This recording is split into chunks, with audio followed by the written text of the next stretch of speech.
ನಮಸ್ತೆ ಕರ್ನಾಟಕ, ನಮಸ್ತೆ ಕನ್ನಡ, ನಮಸ್ತೆ ಕನ್ನಡಿಗರಿಗೆ.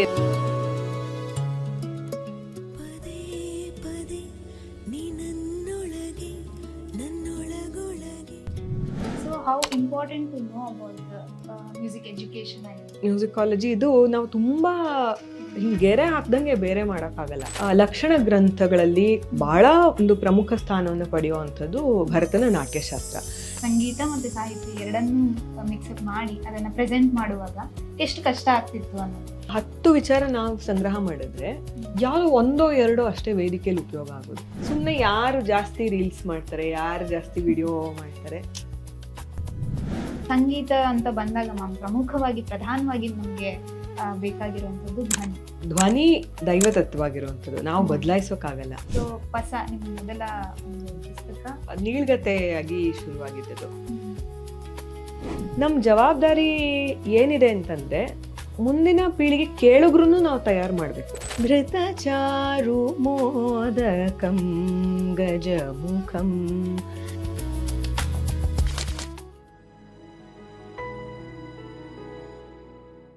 ನಮಸ್ಕಾರ ಎಲ್ಲರಿಗೂ. ಬುಕ್ರಮ್ಮ ಗಂಧದ ಬೀಡು ವಿಶೇಷ ಕಾರ್ಯಕ್ರಮಕ್ಕೆ ಸ್ವಾಗತ. ಗಂಧದ ಬೀಡು ನಮ್ಮ ನೆಲೆ, ಸಂಸ್ಕೃತಿ ಹಾಗೂ ಕಲೆಯ ಹಾಗೂ ಸಾಹಿತ್ಯದ ಇತಿಹಾಸವನ್ನ ಅರಿಯುವ ವಿಶೇಷ ಸಂದರ್ಶನ ಸರಣಿ. ಇವತ್ತು ನನ್ನೊಟ್ಟಿಗಿರುವಂತಹ ಅತಿಥಿಗಳು ಕೂಡ ತಮ್ಮ ಮಾತಿನಿಂದಷ್ಟೇ ಅಲ್ಲ, ತಮ್ಮ ಬರವಣಿಗೆ, ಗಾಯನದ ಮೂಲಕ ನಮ್ಮೆಲ್ಲರ ಮನಸೆಳೆದವರು. ಅವರೇ ರಂಜನಿ ಕೀರ್ತಿ ಮ್ಯಾಮ್. ಅವರನ್ನ ಕಾರ್ಯಕ್ರಮಕ್ಕೆ ಆತ್ಮೀಯವಾಗಿ ಸ್ವಾಗತಿಸ್ತೀನಿ. ನಮಸ್ತೆ ಮ್ಯಾಮ್. ನಮಸ್ಕಾರ ಶ್ರವಂತಿ, ಹೇಗಿದ್ದೀರಾ? ನಾನ್ ತುಂಬಾ ಚೆನ್ನಾಗಿದ್ದೀನಿ, ನೀವ್ ಹೇಗಿದ್ದೀರಾ? ನಾನ್ ತುಂಬಾ ಚೆನ್ನಾಗಿದ್ದೀನಿ. ಸೊ ಪ್ಲೆಸೆಂಟ್, ನಿಮ್ಗೊಂದು ವೈಬ್ರೆಂಟ್ ಪರ್ಸನಾಲಿಟಿ. ನಾನು ಇವತ್ತು it's an honour to have you in the show ma'am. So ಒಂದು ಸಾಂಗ್ ಮುಖಾಂತರ ನಿಮ್ದೊಂದು ಗಾಯನ ಪ್ರತಿಭೆ ಆಗ್ಬೋದು, ಪ್ರಸ್ತುತಪಡಿಸ್ಬೋದು. ಧೃತ ಚಾರು ಮೋದಕಂ ಗಜಮುಖಂ. ಧೃತ ಚಾರು ಮೋದಕಂ ಗಜಮುಖಂ. ಸಿತಕರಾಮಿತ ಗರ್ವಭಂಜಕಂ. ಧೃತ ಚಾರು ಮೋದಕಂ ಗಜಮುಖಂ. ಸಿತಕರಾಮಿತ ಗರ್ವಭಂಜಕಂ. ನತಲೋಕ ಸಂತೋಷದಾಯಕಂ. ಶ್ರಿತ ಭಕ್ತ ಪಾಲಕಂ. ಸಿದ್ಧಿ ವಿನಾಯಕಂ ಪ್ರಣಮಾಮ್ಯಹಂ.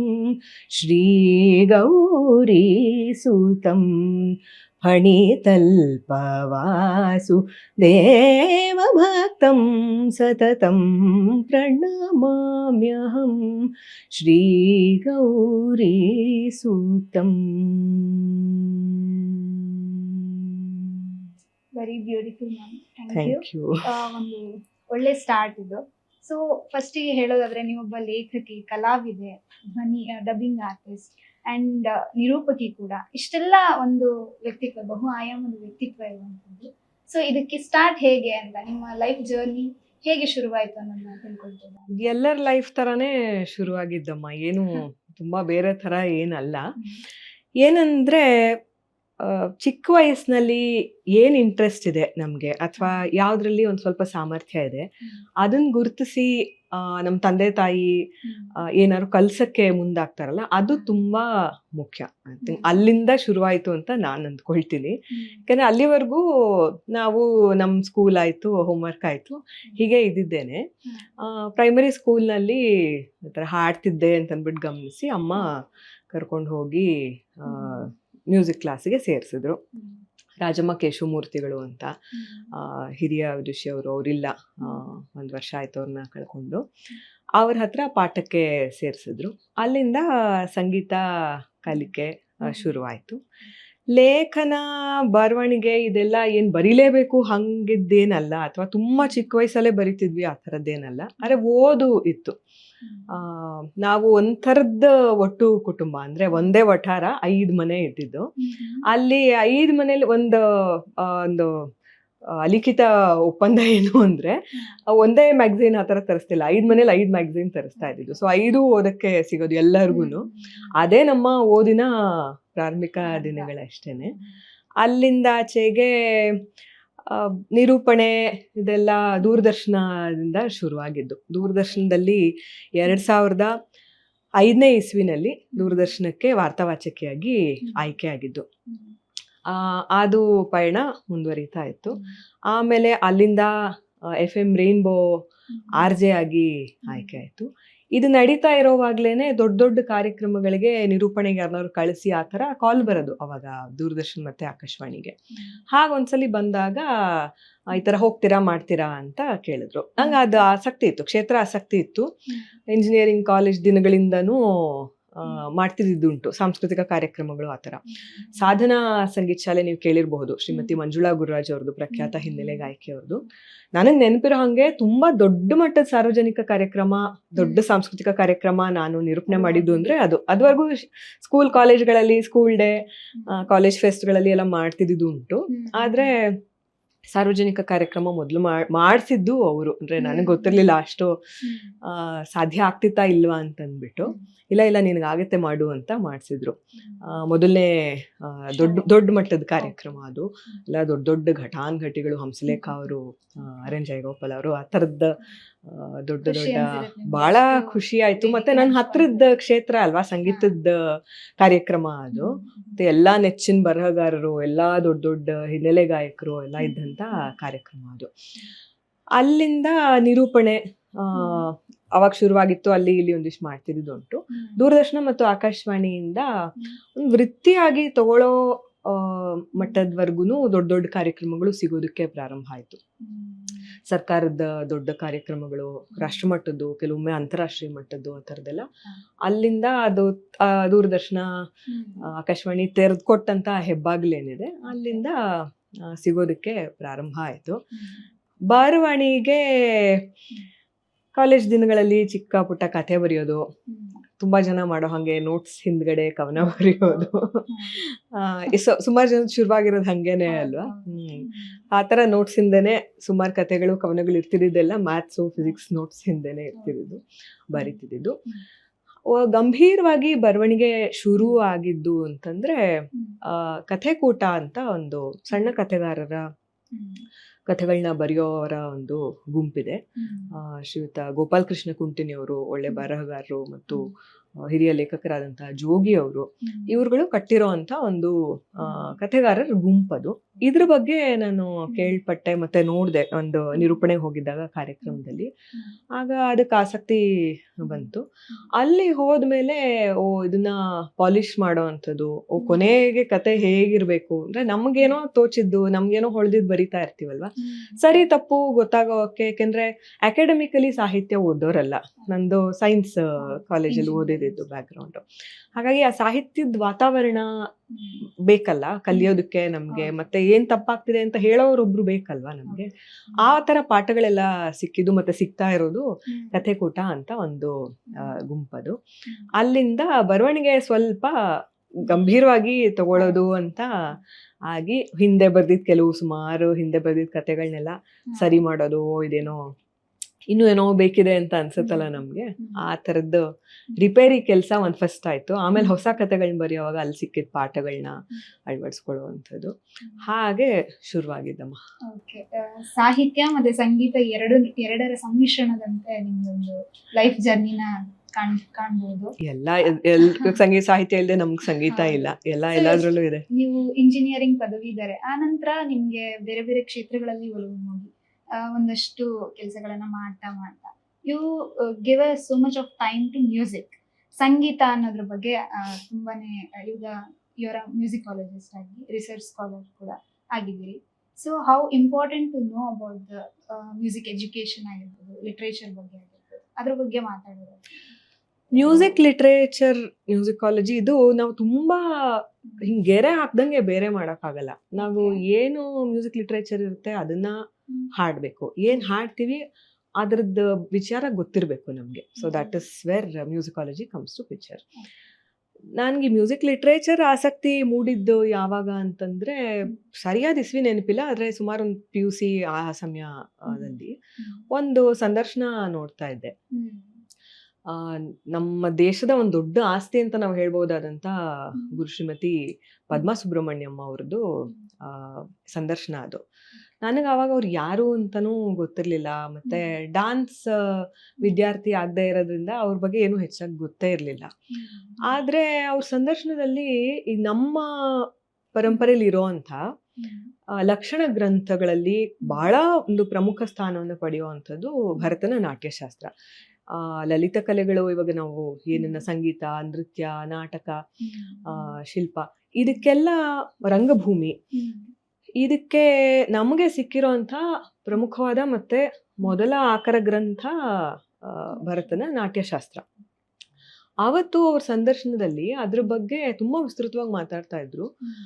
ಅವರು ನಾಟ್ಯಶಾಸ್ತ್ರದ ಬಗ್ಗೆ ಬಹಳ ಆಳವಾಗಿ ಅಧ್ಯಯನ ಮಾಡಿರೋವಂಥವ್ರು. ಪದ್ಮಶ್ರೀ, ಪದ್ಮಭೂಷಣ, ಪದ್ಮವಿಭೂಷಣ ಎಲ್ಲಾ ಪ್ರಶಸ್ತಿಗಳನ್ನ ಪಡ್ಕೊಂಡಿರೋವಂಥವ್ರು. ನಾಟ್ಯಶಾಸ್ತ್ರದ ಎಷ್ಟೋ ವಿಚಾರಗಳನ್ನ ಪುನರುಜ್ಜೀವನಗೊಳಿಸೋದಕ್ಕೆ ಕಾರಣಗಳು ವಿಶೇಷವಾಗಿ ಅದಕ್ಕೆ ದುಡಿದಿರೋಂಥವ್ರು. ನನಗೆ ಅವಾಗ ಹೆಚ್ಚಿಗೆ ಇದ್ರದ್ದೆಲ್ಲ ಏನೂ ಗೊತ್ತಿರಲಿಲ್ಲ. ಆಮೇಲೆ ನಂತರದ ದಿನಗಳಲ್ಲಿ ಗೊತ್ತಾಗೋಕ್ಕೆ ಪ್ರಾರಂಭ ಆಗಿದ್ದು. ಅವ್ರು ಹೇಳಿದ್ದು ಆ ಸಂದರ್ಶನದಲ್ಲಿ ಎಷ್ಟೋ ನನಗೆ ಅರ್ಥ ಆಗ್ಲಿಲ್ಲ, ಆದ್ರೆ ಇಷ್ಟ ಆಯ್ತು. ಏನೋ ಇದೆಯಲ್ಲ ಇಲ್ಲಿ, ಏನೋ ಕ್ಯೂರಿಯಾಸಿಟಿ ಅಂತ ಕುತೂಹಲ ಹುಟ್ಟಕ್ ಶುರುವಾಯ್ತು. ಎಲ್ಲಿದೆ, ಹೆಂಗ್ ಸಿಗುತ್ತೆ ಇದು ನಾಟ್ಯಶಾಸ್ತ್ರ, ಇನ್ನೇನಿದೆ? ಯಾಕಂದ್ರೆ ಅವ್ರು ಹೇಳಿದ್ರು ಇದ್ರಲ್ಲಿ ಸಂಗೀತ, ಅಷ್ಟೊತ್ತಿಗಾಗ್ಲೇ ಮ್ಯೂಸಿಕ್ ಕ್ಲಾಸ್ಗಂತೂ ಹೋಗ್ತಿದ್ದಾಗಿತ್ತು, ಕಲಿಯೋಕೆ ಇಂಟ್ರೆಸ್ಟ್ ಇತ್ತು. ಸಂಗೀತಕ್ಕೆ ಬೇಕಾದ್ದು ಇದೆ ಅಂತಾರೆ ಇದ್ರಲ್ಲಿ. ಅದ್ರ ಪ್ರಕಾರ ಹೇಳ್ಬೇಕಂದ್ರೆ ನಾಟ್ಯ ಅಂದ್ರೆ ಇವತ್ ನಾವೇನ್ ರಂಗಭೂಮಿ ಅಂತ ಹೇಳ್ತೀವಿ, ನಾಟಕ, ಅದು ನಾಟ್ಯ. ಈ ತರದ ಒಂದಿಷ್ಟೆಲ್ಲ ವಿಚಾರಗಳು ಹೇಳ್ತಾ ಇದ್ರು. ಸಂಗೀತಕ್ಕೆ ಬೇಕಾದ್ದೆಲ್ಲ ಇದೆ ಇದ್ರಲ್ಲಿ ಅಂತಂದ್ಬಿಟ್ಟು. ಹೌದಾ, ಇದು ಎಲ್ಲಿ ಸಿಗುತ್ತೆ ಇದು ಅಂತಂದ್ಬಿಟ್ಟು ಆಗ PUCಗೆ ನಾವು ಸಿಲೆಬಸ್ ಓದಕ್ಕೂ ನಾನು ಮತ್ತೆ ನನ್ನ ಫ್ರೆಂಡ್ ಮಾಲ್ತಿ ಅಂತಂದ್ಬಿಟ್ಟು ರಾಜಾಜಿನಗರ್ ಸೆಂಟ್ರಲ್ ಲೈಬ್ರರಿ ಹೋಗಿ ಅಲ್ಲಿ ರೆಫರೆನ್ಸ್ ಸೆಕ್ಷನ್ ಅಲ್ಲಿ ಕೂತ್ಕೊಂಡು ಓದ್ತಾ ಇದ್ವಿ. ಅಲ್ಲಿ ನನಗೆ ನಮ್ಮ ಜೊತೆನೆ ಹಿಂಗೆ ಬೆಳಗಿಂದ ಬಂದು ಸಾಯಂಕಾಲದವರೆಗೂ ಒಬ್ರು ಇರ್ತಾ ಇದ್ರು. ಆಕೆ MBBS ಓದ್ತಿದ್ರು. ನಾನು ಕೇಳ್ತಿದ್ದೆ, ಅವ್ರು ಏನು ಬಾಗಿಲು ತೆಗಿಯಕ್ ಮುಂಚೆ ಬಂದ್ಬಿಟ್ಟಿರೋರು, ಸಂಜೆ ಬಾಗ್ಲಾಕೋರ್ಗೂ ಹೋಗ್ತಿರ್ಲಿಲ್ಲ. ನಾನು ಕೇಳ್ತಿದ್ದೆ, ನಿಮ್ಗೆ ಬೋರ್ ಆಗಲ್ವಾ ಇಷ್ಟೊಂದು ಓದ್ತಿರಲ್ಲ? ಯಾಕೆ ನಮಗೊಂದು 2 hours ಓದಿದ್ರೆ ನನಗೆ ನನ್ನ ಫ್ರೆಂಡ್ಗೆ ಒಂಚೂರು ಆ ಕಡೆ ನೋಡೋಣ ಅಂತ ಅನ್ಸೋದು. ಅವ್ರನ್ನ ಕೇಳಿದ್ರೆ ಇಲ್ಲ, change of subject is rest ಅಂತ ಹೇಳಿದ್ರು ಅವರು. ಅವ್ರು ನನಗೆ ತುಂಬಾ ಇದಾಗಿ ಕೂತ್ಕೊಂಡ್ಬಿಟ್ಟಿತ್ತು, change of subject is rest, change of subject is rest ಅಂತ ಅಂದ್ಬಿಟ್ಟು. ಹಾಗಾಗಿ ಮಧ್ಯ ನಮ್ ಸಿಲೆಬಸ್ ಓದ್ತಾ ಇರ್ಬೇಕಾದ್ರೆ ಮಧ್ಯ ನನ್ನ ಫೇವ್ರೆಟ್ ಸೆಕ್ಷನ್ಗಳು ಅಂದ್ರೆ ನನ್ ಮೊದ್ಲಿಂದ IDVG ಅವ್ರದ್ದು ಆ ಥರದ್ದು ತುಂಬಾ ಆಳವಾಗಿ ಅವಾಗ ಓದಿರ್ಲಿಲ್ಲ.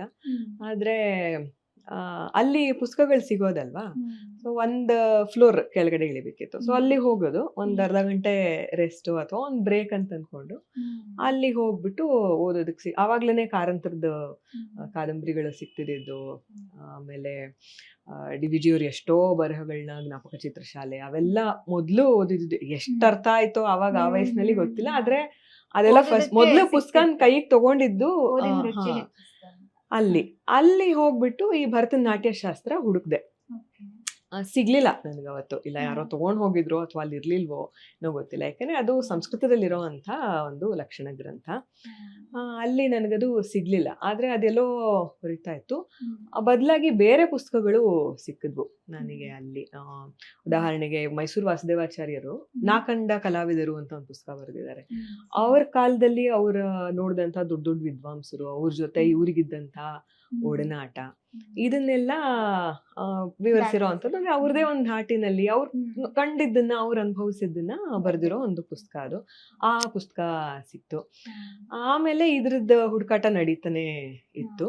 ಕೆಲವು ನಾಟ್ಯಶಾಸ್ತ್ರ ಸಿಗೋದಕ್ಕೆ ಮುಂಚೆ ಬೇರೆ ಕೆಲವು ಗ್ರಂಥಗಳದ್ದು ಅದ್ರ ಭಾಷ್ಯ ಅಥವಾ ಅದ್ರ ಬಗ್ಗೆ ಯಾರು PhD ಮಾಡಿರೋ ಅಂಥದ್ದು ಅಲ್ಲಿ ಕೆಲವು ಜರ್ನಲ್ಸು ಇರ್ತಾ ಇತ್ತು ಲೈಬ್ರರಿನಲ್ಲಿ.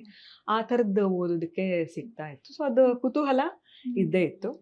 ನನ್ನ ಸಂಗೀತ ಗುರುಗಳು ವಿದ್ವಾನ್ ಡಾಕ್ಟರ್ RK ಪದ್ಮನಾಭ ಸರ್, ಅವ್ರ ಹತ್ರ ಪಾಠಕ್ಕೆ ಸೇರಿದ್ಮೇಲೆ ಈ ಪುಸ್ತಕಗಳು ಕೆಲವೆಲ್ಲ ಸುಲಭವಾಗಿ ಸಿಗೋದಕ್ಕೆ ಶುರುವಾಯ್ತು. ಅವ್ರ ಹತ್ರ ಒಂದು ಮಿನಿ ಗ್ರಂಥಾಲಯ ಇದೆ, ಒಳ್ಳೆ ಪುಸ್ತಕಗಳ ಸಂಗ್ರಹ ಇದೆ ಅವ್ರ ಹತ್ರ. ಅಲ್ಲಿ ಕೆಲವು ಪುಸ್ತಕಗಳು ಸಿಕ್ಕಿದ್ವು. ಆಮೇಲೆ MA ಮ್ಯೂಸಿಕ್ ಮಾಡಿದಾಗ ನಾವು ಸಿಲೆಬಸ್ ಅಂತಾನೆ ಕೆಲವು ಗ್ರಂಥಗಳನ್ನ ಓದ್ತೀವಿ. ಮುಂಚೆ ಆ ಗ್ರಂಥಗಳು ಕೆಲವು ಮೊದಲು ಓದಿದ್ರು ಅಲ್ಲಿ ನಮಗೆ ಜೈನ್ ಯೂನಿವರ್ಸಿಟಿನಲ್ಲಿ ಪಾಠ ಮಾಡ್ತಿದ್ದಂಥವ್ರು ವಿದುಷಿ ರೂಪಾ ಶ್ರೀಧರ್ ಅವರು ಇರ್ಬೋದು, ಮೀರಾ ರಾಜಾರಾಮ್ ಪ್ರಾಣೇಶ್ ಅವರು, ನಾಗವಲ್ಲಿ ನಾಗರಾಜ್ ಅವರು, ಆಮೇಲೆ ರಮಾ ಮೇಡಮ್ ಅವರು, ಆಮೇಲೆ ತ್ಯಾಗರಾಜನ್ ಸರ್, ರುದ್ರಪಟ್ನಂ ತ್ಯಾಗರಾಜನ್ ಸರ್, ಇವ್ರುಗಳ ಒಂದು ಸಂಪರ್ಕ. ಅಲ್ಲಿ ನಾವು ಕೆಲವುದನ್ನು ಆಸ್ ಪಾರ್ಟ್ ಆಫ್ ಸಿಲೆಬಸ್ ಓದಲೇಬೇಕಾಗುತ್ತೆ, ಮ್ಯೂಸಿಕ್ ಲಿಟ್ರೇಚರ್ ಮತ್ತೆ ಸಂಬಂಧಪಟ್ಟಿದ್ದೆಲ್ಲ. ಅಲ್ಲಿ ಅವಾಗ ಇನ್ನೊಂದು ಸ್ವಲ್ಪ ಮುಂದುವರಿತು. ಮುಂದುವರೆದ್ಮೇಲೆ PhD ಮತ್ತೆ ಓದೋಂಥದ್ದಾಯ್ತು.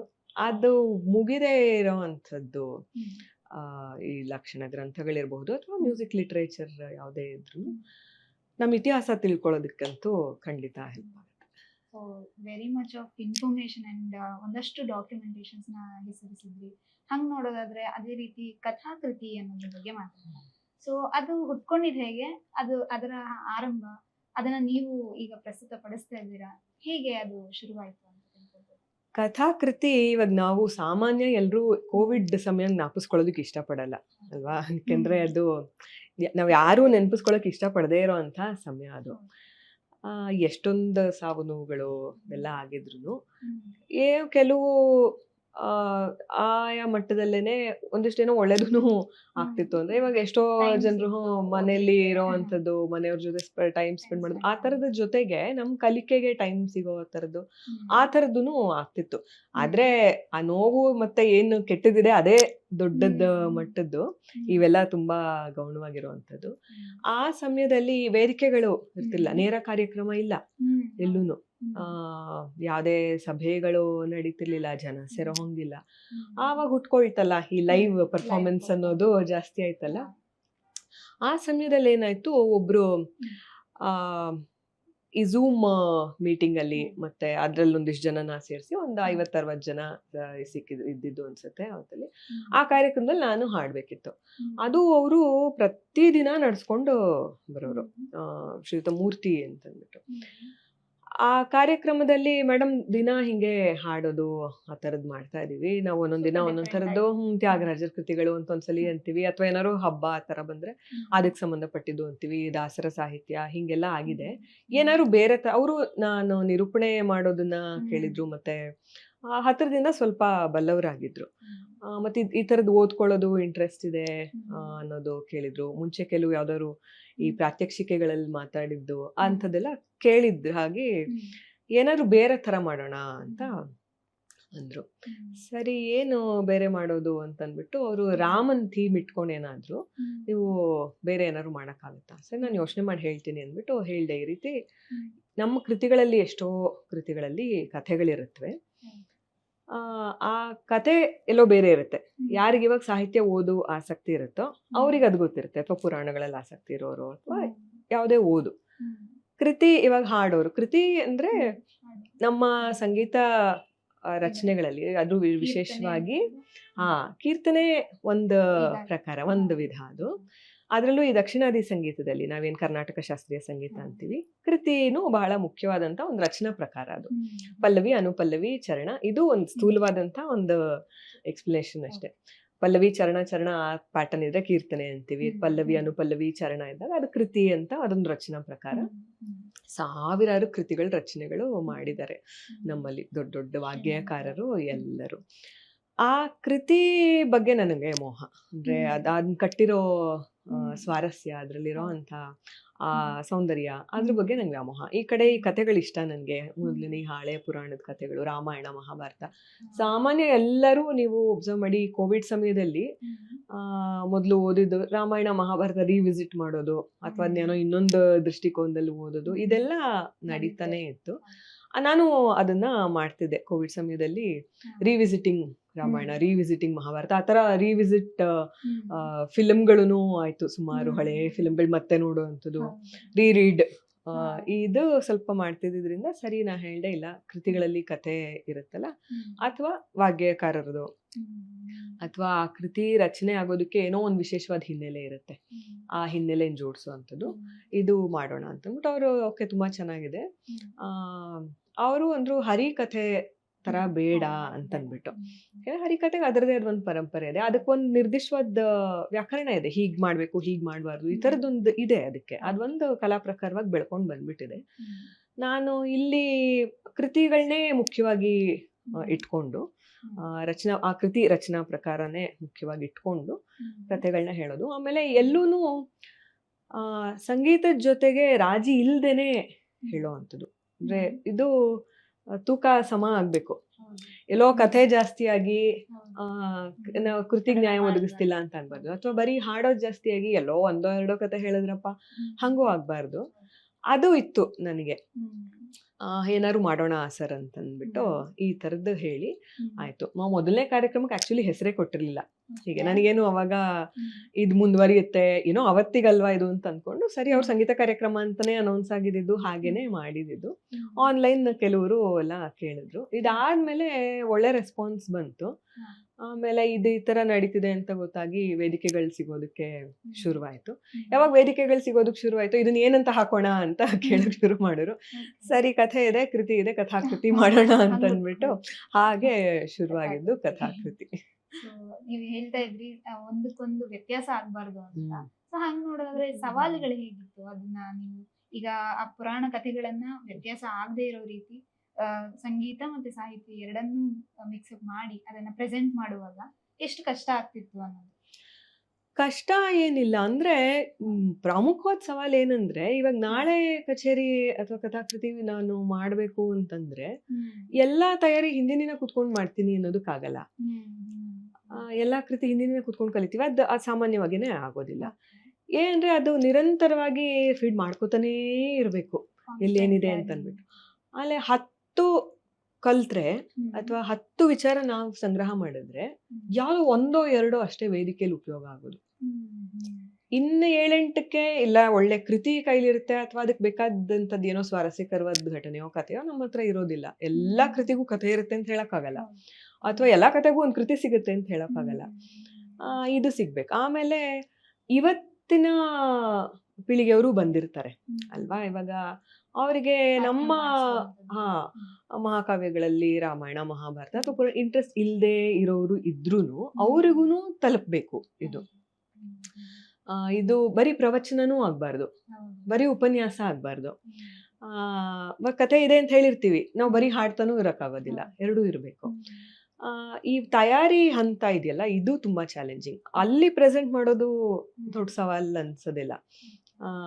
ಮತ್ತೆ ಇವತ್ತಿನ ಕಥೆಗಳನ್ನು ನಾ ಕೆಲವು ಕಥಾಕೃತಿಗಳಲ್ಲಿ ಇವತ್ತಿನ ಹಿಂದಿನ ಒಲಿಂಪಿಕ್ಸ್ ಕಥೆಗಳನ್ನು ತಗೊಂಡ್ ಬಂದಿರೋದು ಉಂಟು. ಹತ್ತಿರದಲ್ಲೇ ಆಗಿರುವಂಥದ್ದು ಯಾವುದೋ ಒಂದು ಕಥಾಕೃತಿ ಕಚೇರಿ ಇತ್ತು, IPL ಮ್ಯಾಚ್ ನಡೀತಿತ್ತು. ನಾವು ಆ ಮ್ಯಾಚ್ನು ತಗೊಂಡ್ಬರ್ಬೇಕು. ಆಮೇಲೆ ತುಂಬಾ ಸಿನಿಮಾ ರಸಿಕರಿದ್ದಂಥ ಒಂದು ಸಭೆ ಅಥವಾ ಕಚೇರಿ, ಅಲ್ಲಿ ಸಿನಿಮಾ ಕಥೆಗಳನ್ನ ನಮ್ಮ ಪುರಾಣಕ್ಕೆ, ನಮ್ಮ ಕೃತಿಗಳಿಗೆ ಲಿಂಕ್ ಮಾಡುವಂಥದ್ದು. ಈ ತರ ತಯಾರಿಯಲ್ಲಿ ಒಂದ್ ಸ್ವಲ್ಪ ಎಫರ್ಟ್ ಬೇಕಾಗತ್ತೆ ಅನ್ನೋದು ಬಿಟ್ರೆ ಜನ ತುಂಬಾ ಖುಷಿಯಾಗಿ ಸ್ವೀಕರಿಸಿದ್ದಾರೆ. I am so fortunate. So ಈಗ ನೀವು ಮಾತಾಡ್ತಾ ಹೇಳ್ತಿದ್ರೆ ಫಿಲ್ಮ್ ಬ್ಯಾಕ್ ಗ್ರೌಂಡ್ ಇರುವಂತ ಕೆಲಸ ಮಾಡುವಂತವರು ಅದನ್ನ ಕೇಳ್ತಾರೆ ಅಂತ. ಇತ್ತೀಚಿನ ದಿನಗಳಲ್ಲಿ ಸಾಹಿತ್ಯ ಮತ್ತೆ ಫಿಲ್ಮ್ ಸಾಂಗ್ಸ್ ಏನಿದೆ ಅದರ ಲಿರಿಕ್ಸ್ ಆಗಿರ್ಬೋದು, ಅದರ ಟ್ರೆಡಿಷನ್ ಒಂದ್ ಸ್ವಲ್ಪ ಇನ್ನು ಬೇರೆ ತರಾನೇ ಹೋಗ್ತಾ ಇದೆ ಅಂತ ಹೇಳ್ತಾರೆ. ಈ ಮ್ಯೂಸಿಕ್ ಬ್ಯಾಕ್ ಗ್ರೌಂಡ್ ಕಲ್ಚರ್ ಏನಿತ್ತು ಅದು ಮತ್ತೆ ಪ್ರೆಸೆಂಟಿಗೇನು ಹೋಲಿಸ್ಕೊಳ್ಳೋದಾದ್ರೆ ಹೇಗ್ ನಡೀತದೆ, ಏನ್ ಚಾಲೆಂಜಿಂಗ್ ಇದೆ ಅಂತ ಅನ್ಸುತ್ತೆ ನಿಮ್ಗೆ?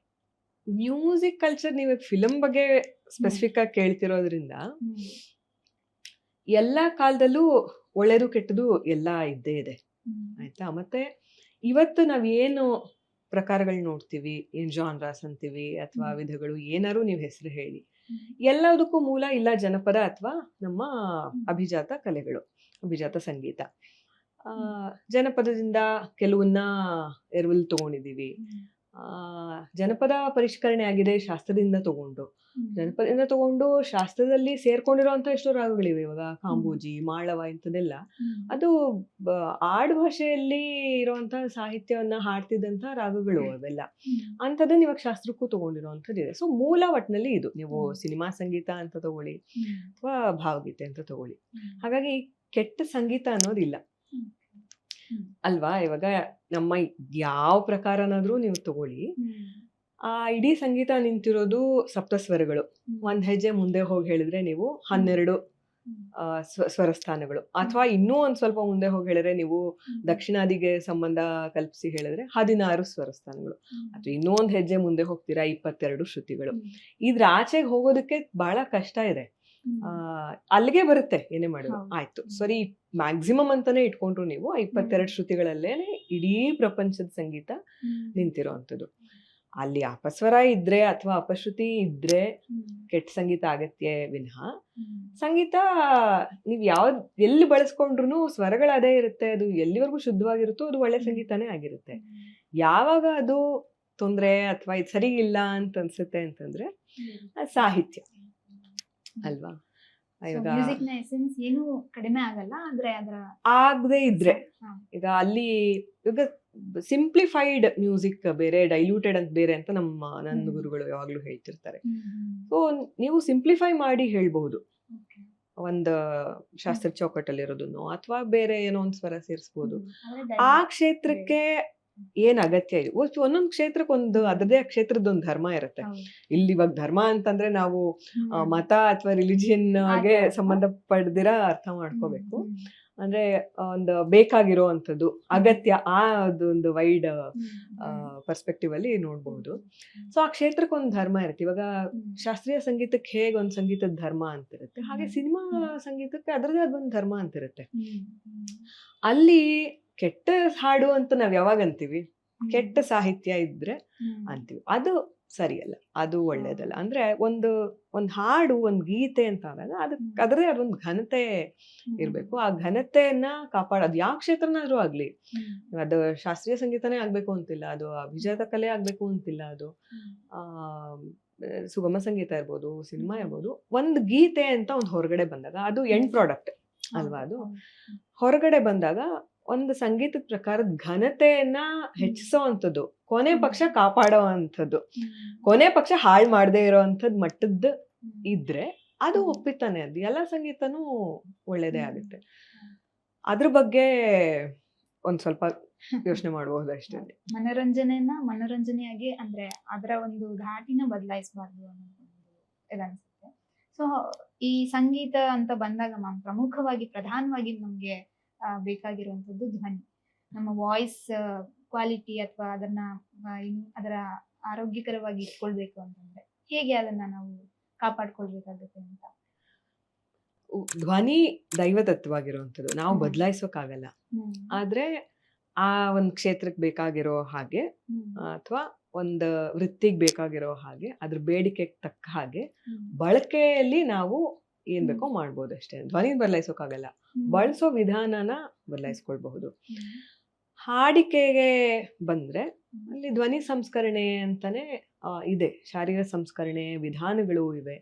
ಅದೂನು ಅಗೈನ್ ಈಗ ಒಂದೇ ಪಾಠ ಎಲ್ರಿಗೂ ಸಲ್ಲಲ್ಲ. ಅಲ್ಲಿ ನಿಮ್ ಧ್ವನಿ ಒಂಥರ ಇರುತ್ತೆ, ನನ್ ಧ್ವನಿ ಒಂಥರ ಇರುತ್ತೆ, ನನ್ ಗುರುಗಳ ಧ್ವನಿ ಇನ್ನೊಂಥರ ಇದೆ. ಅವರಿಗೆ ಸಂಸ್ಕರಣೆ ಒಂಥರ ಬೇಕಾಗುತ್ತೆ, ಮತ್ತೊಬ್ಬರಿಗೆ ಇನ್ನೊಂಥರ ಬೇಕಾಗುತ್ತೆ, ನನಗೆ ಇನ್ನೊಂಥರ ಬೇಕಾಗುತ್ತೆ, ನಿಮ್ಗೆ ಇನ್ನೊಂಥರ ಬೇಕಾಗುತ್ತೆ. ಹಾಗಾಗಿ ಆ ಶಾರೀರ ಸಂಸ್ಕರಣೆ ಏನು, ಇದು ಸಾಮಾನ್ಯವಾಗಿ ಎಲ್ಲಾ ಹಾಡುಗಾರರು ಯಾರೇ ಹಾಡೋರಿದ್ರು ಇದ್ರ ಬಗ್ಗೆ ಒಂದು ಗಮನ ಇಟ್ಟೇ ಇರೋದು ಉಂಟು. ನಮ್ ಧ್ವನಿಗೆ ಬೇಕಾದ ಹಾಗೆ ಶಾರೀರ ಸಂಸ್ಕರಣೆ ಮಾಡುವಂಥದ್ದು. ಏನ್ ಎಕ್ಸರ್ಸೈಸ್ ಮಾಡ್ಬೇಕು, ಕೆಲವ್ರಿಗೆ ಬೆಳಿಗ್ಗೆ ಅಭ್ಯಾಸ ಮಾಡಿದ್ರೆ ಅನುಕೂಲ ಆಗುತ್ತೆ, ಇನ್ ಕೆಲವ್ರಿಗೆ ಮಧ್ಯಾಹ್ನ ಮಾಡ್ಬೇಕು, ಇನ್ ಕೆಲವ್ರಿಗೆ ಸಂಜೆ ಮಾಡುವಂಥದ್ದು. ಎದ್ದ ತಕ್ಷಣ ಮಾಡೋದನ್ನ ಸಾಮಾನ್ಯ ನಾವು ಶಾರೀರ ಸಂಸ್ಕರಣೆ ಅಂತೀವಿ, ಬೇಕಾಗುತ್ತೆ. ಉಳಿದಂತೆ ಧ್ವನಿಗೆ ನೀವು ಬರೀ ಗಾಯನಕ್ಕೆ ಕೇಳ್ತಿದ್ರೆ ಇದು ಸಾಮಾನ್ಯವಾಗಿ ಮಾಡೋ ಅಂತ ಒಂದು ತಾಲೀಮು ಇದು. ಅಂದ್ರೆ ನೀವು ಯಾಕೆ ಧ್ವನಿ ಬಗ್ಗೆ ಕೇಳಕ್ ಬಂದ್ರೆ ನಿರೂಪಕಿಯಾಗಿ ಕೂಡ ಧ್ವನಿ ಇಂಪಾರ್ಟೆಂಟ್ ಆಗುತ್ತೆ. ಒಂದು ಆರ್ಜೆ ಆಗಿ ಕೂಡ ನೀವು ಇದು ಮಾಡಿದ್ರಿ, ಆರ್ಜೆಯಿಂಗ್ ಮಾಡುವಾಗ ಮತ್ತೆ ಸಿಂಗಿಂಗ್, ಆಂಕರಿಂಗ್ ಇದೆಲ್ಲದಕ್ಕೂ. ಸೊ ಧ್ವನಿ ವಾಯ್ಸ್ ಮಾಡ್ಯುಲೇಷನ್ ಅಂಡ್ ಈವನ್ ನೀವು AI ಧ್ವನಿ ಇದನ್ನ ವಾಯ್ಸ್ ಆರ್ಟಿಸ್ಟ್ ಆಗಿ ಕೆಲಸ ಮಾಡ್ತೀವಿ. ಸೊ ಅದರ ಮಾಡ್ಯುಲೇಷನ್ಸ್ಗೆ ನಾವು ಯಾವ ರೀತಿ ಪ್ರಿಪರೇಷನ್ಸ್ ಇರುತ್ತೆ, ಇವಾಗ ಹ್ಯೂಮನ್ ಎಮೋಷನ್ಸ್ ಬೇರೆ, ಟೆಕ್ನಾಲಜಿ ಬೇರೆ. ಸೊ ಹಂಗಾಗಿ ಹೇಗೆ ಅದರ ವೇರಿಯೇಷನ್ಸ್ ಹೇಗಿರುತ್ತೆ ಅಂತ ಒಂದು ಕುತೂಹಲ. ಒಂದು ಉತ್ತರದ ಭಾಗ ನೀವೇ ಹೇಳ್ಬಿಟ್ರಿ, ಇಮೋಷನ್ ಅಂತ ಬಂತು, ಟೆಕ್ನಾಲಜಿ ಟೆಕ್ನಿಕಲ್ ಎಲ್ಲ ಬಂತು. ಸೊ ಅರ್ಧ ಉತ್ತರ ನಿಮ್ಮ ಪ್ರಶ್ನೆಯಲ್ಲೇನೆ ಇದೆ. ಏನಂದ್ರೆ ಈಗ ನಿರೂಪಣೆ ಅಂತ ಬಂದಾಗ ಸಾಮಾನ್ಯ ಮೈಕ್ ಇರುತ್ತೆ, ಆಯ್ತಾ. ಸೊ ನಾವಲ್ಲಿ ತುಂಬಾ ವಾಲ್ಯೂಮ್ ಬಗ್ಗೆ ಹೆಚ್ಚಿಗೆ ನಾವೇನ್ ತಲೆ ಕೆಡಿಸ್ಕೊಳ್ಬೇಕಾದಿಲ್ಲ. ಆಮೇಲೆ ಇವಾಗ ಅದು ಇಂಡೋರ್ ಇದೆಯಾ, ಔಟ್ಡೋರ್ ಕಾರ್ಯಕ್ರಮನ ಅದು, ಮತ್ತೆ ಹೇಗಿದೆ ಅಕೌಸ್ಟಿಕ್ಸ್ ಹೇಗಿದೆ, ಒಂದು 10 ಕಾರ್ಯಕ್ರಮ ಮಾಡಿದ್ರೆ ಅದು ಅರ್ಥ ಆಗುತ್ತೆ. ನಾವು ತುಂಬಾ ಹತ್ರ ಇರ್ಬೇಕಾ, ದೂರ ಇರ್ಬೇಕಾ, ಮತ್ತೆ ಮೈಕ್ ವಿಧಾನಗಳು ಬೇರೆ ಬೇರೆ ತರದ ಮೈಕ್ ಇದೆ. ಕೆಲವು ಕಡೆ ನಮ್ಗೆ ಏನೂ ಎಫರ್ಟೇ ಹಾಕ್ಬೇಕಾಗಿಲ್ಲ. ಇವಾಗ ಮಾತಾಡೋ ಇಷ್ಟು ವಾಲ್ಯೂಮ್ ಅಲ್ಲಿ ಮಾತಾಡಿದ್ರು ಸಾಕು, ಎಷ್ಟು ಸಾವಿರಾರು ಜನ ಇದ್ರು ನಾವು ನಮ್ಮ ಧ್ವನಿ ತಲುಪಬಹುದು. ಇನ್ ಕೆಲವು ಕಡೆ ಹಾಗಾಗೋದಿಲ್ಲ, ಮೈಕ್ ಚೆನ್ನಾಗಿರೋದಿಲ್ಲ ಅಂದಾಗ ಸ್ವಲ್ಪ ಧ್ವನಿನ ಏರಿಸ್ಬೇಕಾಗತ್ತೆ, ಒಂಚೂರು ಹಿಂಗ್ ವಾಲ್ಯೂಮ್ ಇಂಟರ್ ಅಂತ ಒಂದು ವಾಲ್ಯೂಮ್ 2 ಕೌಂಟ್ ವಾಲ್ಯೂಮ್ ಜಾಸ್ತಿ ಮಾಡ್ಬೇಕಾಗತ್ತೆ. ಅದಕ್ಕೆ ತಾಕತ್ತಿರ್ಬೇಕು ಅಷ್ಟೇನೆ. ಆಮೇಲೆ ಎಲ್ಲಿ ನಾವು ಪಾಸ್ ಮಾಡ್ತೀವಿ ಅಂತದ್ದು. ಇವಾಗ ನೀವು ಧ್ವನಿ ಕ್ಷೇತ್ರದಲ್ಲೇನೆ ಇರೋದು, ಇವಾಗ ನೀವು ನಿರೂಪಣೆ ಮಾಡ್ತಿರೋದ್ರಿಂದ ನಾ ಹೇಳೋದು ಬಹುಶಃ ಸುಲಭವಾಗಿ ಅರ್ಥ ಆಗತ್ತೆ ಅಂತ ಅನ್ಕೋತೀನಿ. ಆರ್ಜೆಯಿಂಗ್ ಅಂತ ಬಂದಾಗ ಅಲ್ಲಿ ನಾವು ಮಲ್ಟಿಪಲ್ ರೋಲ್ ಇರ್ತಿತ್ತು. ಎಸ್ಪೆಷಲಿ ನಾನು ವರ್ಕ್ ಮಾಡಿದ್ದು FM ರೈನ್ಬೋ, ನಮ್ಮ ಆಕಾಶವಾಣಿಯ ಒಂದು ಕನ್ಸರ್ನ್ ಅದು. ರೈನ್ಬೋನಲ್ಲಿ ಮಾಡುವಾಗ ನಮ್ಗೆ ಕಂಟೆಂಟ್ ಸ್ವಾತಂತ್ರ್ಯ ಇರ್ತಾ ಇತ್ತು, ನಾವ್ ಯಾವ ವಿಚಾರದ ಬಗ್ಗೆ ಮಾತಾಡ್ತೀವಿ ಇದ್ರ ಬಗ್ಗೆ. ಹಾಗಾಗಿ ಅಲ್ಲಿನೂ ಗಮನ ಇರ್ಬೇಕು ನಾವ್ ಏನ್ ಮಾತಾಡ್ತೀವಿ ಅನ್ನೋವಂಥದ್ದು. ಆಮೇಲೆ ಕಾಣೋದಿಲ್ಲ, ನಾವು ಅರ್ಜೆಯಿಂಗ್ ಮಾಡುವಾಗ ಕೇಳುಗರಿಗೆ ಕಾಣಿಸೋದೇ ಇಲ್ಲ, ಧ್ವನಿನೇ ಎಲ್ಲ ಅಲ್ಲಿ. ಆದ್ರಿಂದ ಹೀಗೆ ಇರ್ಬೇಕು ಅಂತ ಒಂದು ತಮ್ರೂಲ್ ಇಟ್ಕೊಂಡ್ ಮಾಡೋಕ್ಕಾಗಲ್ಲ ಅಲ್ಲಿ. ಯಾಕೆಂದ್ರೆ ಇವಾಗ ಒಂದು 3-4 ಗಂಟೆ ಶೋ ಮಾಡ್ತೀವಿ ಒಂದಿನದಲ್ಲಿ ಅಂತ ಅನ್ಕೊಂಡ್ರೆ ನಾವು ಹೇಗೆ 3-4 ಗಂಟೆ ಏನೂ ಒಂದು ಹಿಂಗ್ ಲೈನ್ ಹಾಕದ ಹಾಗೆ ಇರೋದಕ್ಕೆ, ಆಫ್ಟರ್ ಆಲ್ ಹ್ಯೂಮನ್ ಬೀಯಿಂಗ್ಸ್ ಹಂಗಿರೋಕ್ ಸಾಧ್ಯ ಇಲ್ಲ ಅದು. ಆಮೇಲೆ ಯಾವ್ದೋ ಒಂದು ಹಾಡು ತುಂಬಾ ನಮ್ಗೆ ಖುಷಿ ಆಗುತ್ತೆ ಕೇಳಿ, ಆ ಖುಷಿ ವ್ಯಕ್ತಪಡಿಸ್ಬೇಕು, ಅದು ಹಾಗೆ ಇರ್ಬೇಕು. ಆ ವೃತ್ತಿ ಧರ್ಮ ಹಾಗೇನೆ, ಹಾಗೆ ಅಲ್ವಾ ಅದು ಕ್ಲಿಕ್ ಆಗಿದ್ದು. ಅಂದ್ರೆ ಇವಾಗ ಯಾರೋ ನಮ್ ಪಕ್ಕ ಕೂತ್ಕೊಂಡು ಮಾತಾಡ್ತಿದ್ದಾರೆ ಅನ್ನೋ ತರ ಮಾತಿದೆ ಅನ್ನೋದಕ್ಕೆ ತಾನೇ ಅದು ಆರ್ಜೆಯಿಂಗ್ ಅದು ಕ್ಲಿಕ್ ಆಗಿದ್ದು. ಇವಾಗ ನಾವ್ ಹಿಂಗೇನೋ ಮಾತಾಡೋ ಹಾಗೆ ಇವತ್ತು ಬೆಳಿಗ್ಗೆ ಬರ್ತಿದ್ದೆ ಏನಾಯ್ತು ಗೊತ್ತಾ ಅಂತಾನೆ ಕಾರ್ಯಕ್ರಮ ಶುರು ಆಗುವಂಥದ್ದು ಉಂಟು. ಅಲ್ಲಿ ಔಪಚಾರಿಕವಾದ ಸ್ಕ್ರಿಪ್ಟ್ ಇಲ್ದಿರನು ಮಾಡ್ತೀವಲ್ವಾ, ಆವಾಗ ಆ ಧ್ವನಿ ಆಯ್ಕೆ ಸಂದರ್ಭದಲ್ಲಿ ಮ್ಯಾಟರ್ ಆಗುತ್ತೆ. ಏನೋ ಒಂದು ಪ್ಯಾರಾಮೀಟರ್ಸ್ ಇಟ್ಕೊಂಡಿರ್ತಾರೆ, ಯಾವುದೇ ಚಾನೆಲ್ ಇರ್ಬೋದು ಅಥವಾ FM ಅಂತ ಅನ್ಕೊಂಡ್ರೆ ಅಲ್ಲಿ ಏನೋ ಒಂದಿರುತ್ತೆ ಅವ್ರಿಗೆ ಇಷ್ಟ ಆಗೋವಂತ ಧ್ವನಿ ಅಥವಾ ಈ ಚಾನೆಲ್ಗೆ ಬೇಕು ಅನ್ಸುವಂತ ಧ್ವನಿ. ಆಯ್ಕೆ ಸಮಯದಲ್ಲಿ ಒಂದಿಷ್ಟೇನೋ ಆಗುತ್ತೆ. ಅದು ನಮ್ ದೈವದತ್ವದ ಧ್ವನಿ ಆಯ್ಕೆ ಆದ್ರೆ ಸಂತೋಷ. ಮುಂದಕ್ಕೆ ಕಂಟೆಂಟು ಮತ್ತೆ ನಾವ್ ಏನ್ ಮಾತಾಡ್ತೀವಿ, ಏನ್ ಪ್ರಸ್ತುತ ಪಡಿಸ್ತೀವಿ ಇಂಪಾರ್ಟೆಂಟ್ ಆಗ್ತಾ ಹೋಗುತ್ತೆ.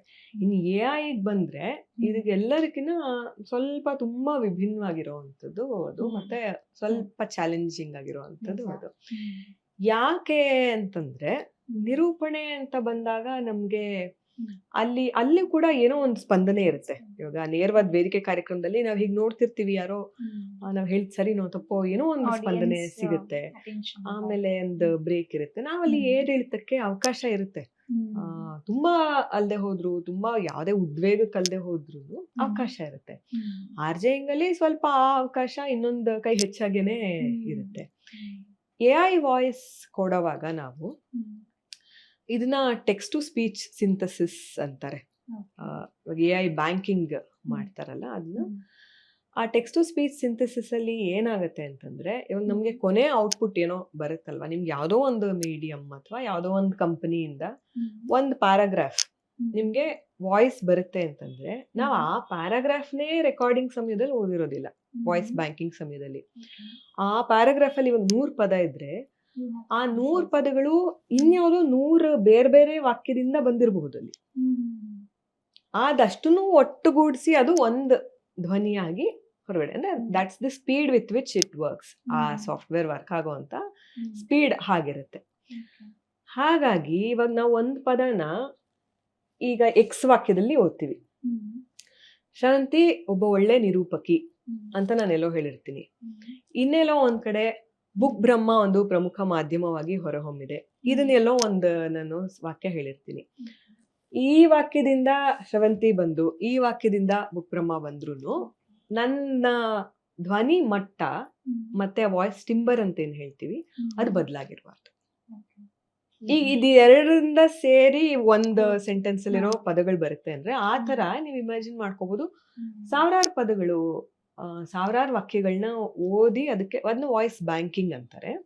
ಇವಾಗ ಬಾಟ್ ಟ್ರೈನಿಂಗ್ ವಿಚಾರಕ್ಕೆ ಬಂದಾಗ, AI ಬಾಟ್ ಟ್ರೈನಿಂಗ್ ಬಂದಾಗ ಅದು ಒಂದೊಂದು ಕಂಪನಿ, ಇವಾಗ ನಾವು ಯಾವ ಒಂದು ಕಂಪನಿಗೆ ಅಥವಾ ಏಜೆನ್ಸಿಗೆ ನಾವು ವಾಯ್ಸ್ ಕೊಡ್ತೀವಿ ಅವ್ರದ್ದೇ ಆದಂತ ಒಂದು ಬೇರೆ ಪ್ಯಾರಾಮೀಟರ್ಸ್ ಇರುತ್ತೆ. ಬಟ್ ದೊಡ್ಡ ಚಾಲೆಂಜ್ ಏನು ಅದರಲ್ಲಿ ಅಂತಂದ್ರೆ, ಎಲ್ಲಾ ವಾಕ್ಯನೂ ಇವಾಗ ನಾವು ಶ್ರುತಿ ಶುದ್ಧವಾಗಿ ಹಾಡ್ಬೇಕು ಅಂತ ಹಾಡ್ಬೇಕು. ಹೇಳ್ತೀವಲ್ಲ, ಹಾ. ಒಂದೇ ಶ್ರುತಿ ಓದ್ಬೇಕು. ಓದೋದನ್ನ ಶ್ರುತಿಯಲ್ಲಿ ಓದೋ ಹಾಗೆ ಅಂದ್ರೆ ಅಂಥದ್ದೊಂದು ಕಲ್ಪನೆ ಇಟ್ಕೊಂಡು ನಾವು, ನೀವು ಮೊದಲನೇ ವಾಕ್ಯದಿಂದ ಒಂದು ಪದವನ್ನ ತಗೊಂಡ್ರೆ, ನಾವು ರೆಕಾರ್ಡ್ ಮಾಡಿರೋ 100ನೇ ವಾಕ್ಯದಿಂದ ಒಂದು ಪದನ ತಗೊಂಡ್ರೆ 2 ಫ್ರೀಕ್ವೆನ್ಸಿ ಸೇಮ್ ಇರಬೇಕು, ಮ್ಯಾಚ್ ಆಗ್ಬೇಕು.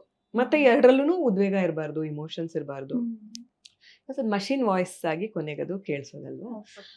ಆ ರೀತಿ ನಮ್ಗೆ ಮಾನುಷ ಸ್ವಭಾವ, ನಮ್ಗೆ ಇವಾಗ ಒಂದು ಖುಷಿಯಾದ ಒಂದು ವಾಕ್ಯ ಓದಿದ್ರೆ ನಾವು ಅಲ್ಲಿ ಖುಷಿ ವ್ಯಕ್ತಪಡಿಸ್ತೀವಿ ಅಲ್ವಾ. ಭಾರತ ಇವತ್ತು ಇಷ್ಟು ರನ್ಗಳಿಂದ ಗೆದ್ದಿದೆ ಅಂತ ಅದನ್ನ ಹೆಂಗೆ ಬೇಜಾರ್ ಪಟ್ಕೊಂಡು ಹೆಂಗ್ ಹೇಳಕ್ಕಾಗತ್ತೆ ನೀವು ಅಥವಾ ಯಾರು ನಮ್ಮ ಹತ್ತಿರದವ್ರಿಗೆ ಇಂಥ ಪ್ರಶಸ್ತಿ ಬಂತು ಅಂದ್ರೆ ಅದನ್ನ ಬೇಜಾರ್ ಪಟ್ಕೊಂಡು ಹೇಗೆ ಹೇಳಕ್ಕಾಗತ್ತೆ, ಅಥವಾ ಎಲ್ಲೋ ಪಕ್ಕದಲ್ಲಿ ಏನೋ ಒಂದು ಸಾವು ನೋವು ಏನೋ ಸಂಭವಿಸಿದೆ ಅದನ್ನ ಸಂಭ್ರಮಿಸ್ಕೊಂಡು ಹೇಗೆ ಹೇಳಕ್ಕಾಗತ್ತೆ. ಮಾನುಷ ಸ್ವಭಾವ ಇದು. ನಾವು ಇದನ್ನ ಬಿಟ್ರೆ ನಾವೇ ಮೆಷಿನ್ ಆಗ್ಬಿಡ್ತೀವಿ. ನಮ್ಮನ್ನಿವತ್ತು ಮನುಷ್ಯರಾಗಿಸಿರೋದು ಈ ಭಾವನೆಗಳೇನೆ ತಾನೆ. ಈ ಭಾವನೆಗಳು ಇಲ್ದಿರ ಓದ್ಬೇಕಲ್ಲಿ, ಅದು ದೊಡ್ಡ ಚಾಲೆಂಜ್ ಅಂತ. ಅದ್ ಬಿಟ್ರೆ ಯು ಕ್ಯಾನ್ ಚೇಂಜ್ ವಾಯ್ಸ್. ನಾವು ಉಪಯೋಗಿಸೋ ವಿಧಾನ, ಬಳಕೆ ಮಾದರಿ, ಅದು ಮಾತ್ರ ಬದಲಾಯಿಸ್ಬೋದೇ ಹೊರತು you can change your voice. ಅಂದ್ರೆ we are not mimicry artist. ಧ್ವನಿನೇ ಬೇರೆ ಮಾಡೋದು ಉದ್ದೇಶ ಅಲ್ಲ. ಆ ಧ್ವನಿ ಬಳಕೆ ವಾರ್ತಾವಾಚನಕ್ಕೆ ಒಂಥರ ಬೇಕಾಗತ್ತೆ, ನಿರೂಪಣೆಗೆ ಒಂಥರ ಬೇಕಾಗುತ್ತೆ, ಆರ್ಜೆಂಗ್ ಒಂಥರ ಬೇಕಾಗುತ್ತೆ, ಹಾಡೋದಕ್ಕೆ ಒಂಥರ ಬೇಕಾಗುತ್ತೆ. AI ಬಾಟ್ ಟ್ರೈನಿಂಗ್ ಹೋದ್ರೆ ತೀರಾನೇ ಬೇರೆ ತರ ಬೇಕಾಗುತ್ತೆ ಅನ್ನೋದ್ ಬಿಟ್ರೆ, ಆ ಕೆಲಸದ್ದು ಅಥವಾ ನಮ್ ವಾಯ್ಸ್ ಎಲ್ಲಿ ಬಳಕೆ ಆಗ್ತಿದೆ ಅದಕ್ಕೊಂದು ನಿರ್ದಿಷ್ಟವಾದ ಬೇಡಿಕೆ ಇರುತ್ತೆ. ಆ ಬೇಡಿಕೆ ಏನು ಅಂತ ತಿಳ್ಕೊಬೇಕಷ್ಟೆ. ಸೊ ಭಾವನೆಗಳ ಬಗ್ಗೆ ಮಾತಾಡ್ತಾ ಇದ್ರಿ ಮ್ಯಾಮ್. ಭಾವನೆ ಅಂತ ಬಂದಾಗ ನಾವು ಬರವಣಿಗೆ ಮಾಡುವಾಗ ಕೂಡ ಭಾವನೆ ತುಂಬಾ ಇಂಪಾರ್ಟೆಂಟ್ ಆಗುತ್ತೆ. ಸೊ ನಿಮ್ಮ ಕೃತಿಗಳ ಬಗ್ಗೆ, ನಿಮ್ಮ ಪುಸ್ತಕಗಳ ಬಗ್ಗೆ ಮಾತಾಡೋಣ. ಸೊ ಪಸ ನಿಮ್ಮ ಮೊದಲ ಒಂದು ಪುಸ್ತಕ, ಕಾದಂಬರಿ, ಮ್ಯೂಸಿಕಲ್ ಥ್ರಿಲ್ಲರ್ ಇರುವಂತಹ ಒಂದು ನಾವೆಲ್. ಅದಾದ್ಮೇಲೆ 3ನೇ ಭೋಗಿ ಅಂತ ಕಥಾ ಸಂಕಲನ ಇತ್ತೀಚೆಗೆ ಬಿಡುಗಡೆ ಮಾಡಿದೆ. ಅದ್ರ ಬಗ್ಗೆ ಮಾತಾಡೋದಾದ್ರೆ ಹೇಗೆ ಅವು ರಚಿತವಾಯಿತು ಅಂತ? ಹೇಗೆ ರಚನೆ ಅಂತಂದ್ರೆ, ಅದು ಪಸ ಮೊದಲು ನೀಳ್ಗತೆಯಾಗಿ ಶುರುವಾಗಿದ್ದದು. ಇದು ಕೂಡ ಕೋವಿಡ್ ಸಮಯದಲ್ಲಿ ಈ ಎಳೆ ನನಗೆ ಕುರಿತಾ ಇತ್ತು. ನಂಗೆ ಈ ಸಸ್ಪೆನ್ಸ್ ಥ್ರಿಲ್ಲರ್ ಫಿಲ್ಮ್ಗಳು ತುಂಬಾ ಇಷ್ಟ. ನನಗೆ ತುಂಬಾ ಕುತೂಹಲದಿಂದ ನೋಡ್ತೀನಿ, ಮತ್ತೆ ತುಂಬಾ ಆಸಕ್ತಿಯಿಂದ ನೋಡ್ತೀನಿ ಅದನ್ನ. ಮತ್ತೆ ಪತ್ತೇದಾರಿ ಕಾದಂಬರಿಗಳು ತರದ್ದು ಇಷ್ಟ. ಇದು ಎಲ್ಲೋ ಒಂದು ಬ್ಯಾಕ್ ಗ್ರೌಂಡ್ ಅಲ್ಲಿ ಇದ್ದೇ ಇತ್ತು. ಒಂದ್ ನೀಳ್ಗತೆ, ಒಂದ್ ಸಾಮಾನ್ಯವಾದ ಒಂದ್ ಕಥೆ ಅಂತ ಪ್ರಾರಂಭ ಆಗಿದ್ದು. ಅಂದ್ರೆ ಒಬ್ರು ಸಂಗೀತ ವಿದ್ವಾಂಸರು ಕಾಣೆ ಆಗಿರ್ತಾರೆ, ಅವ್ರನ್ನ ಹುಡ್ಕೊಂಡು ಹೋಗ್ತಾರೆ, ವಿದ್ಯಾರ್ಥಿಗಳು ಹುಡ್ಕೊಂಡು ಹೋಗ್ತಾರೆ. ಆ ಹುಡುಕಾಟದ ದಾರಿನಲ್ಲಿ ಏನೇನ್ ನಡೆಯುತ್ತೆ ಅವೆಲ್ಲ ಸ್ವಲ್ಪ ಸಂಗೀತಮಯವಾಗಿರುತ್ತೆ. ಮತ್ತೆ ಏನು ಕಾಣೆ ಆಗಿರ್ತಾರೆ ಆ ಗುರುಗಳು ಗೊತ್ತಿರೋದಿಲ್ಲ, ಎಲ್ಲಿರ್ತಾರೆ ಗೊತ್ತಿರಲ್ಲ, ಬದುಕಿದಾರ ಇಲ್ವಾ ಅಂತ ಗೊತ್ತಿರಲ್ಲ, ಅವ್ರಿಗೆ ಯಾವ್ದೇ ಮಾಹಿತಿ ಇರೋದಿಲ್ಲ, ಅವರು ಯಾವ ತರನೂ ಸಂಪರ್ಕ ಮಾಡಿರೋದಿಲ್ಲ. ಒಂದ್ ಕಥೆ ಅಂತ ಶುರುವಾಗಿದ್ದು.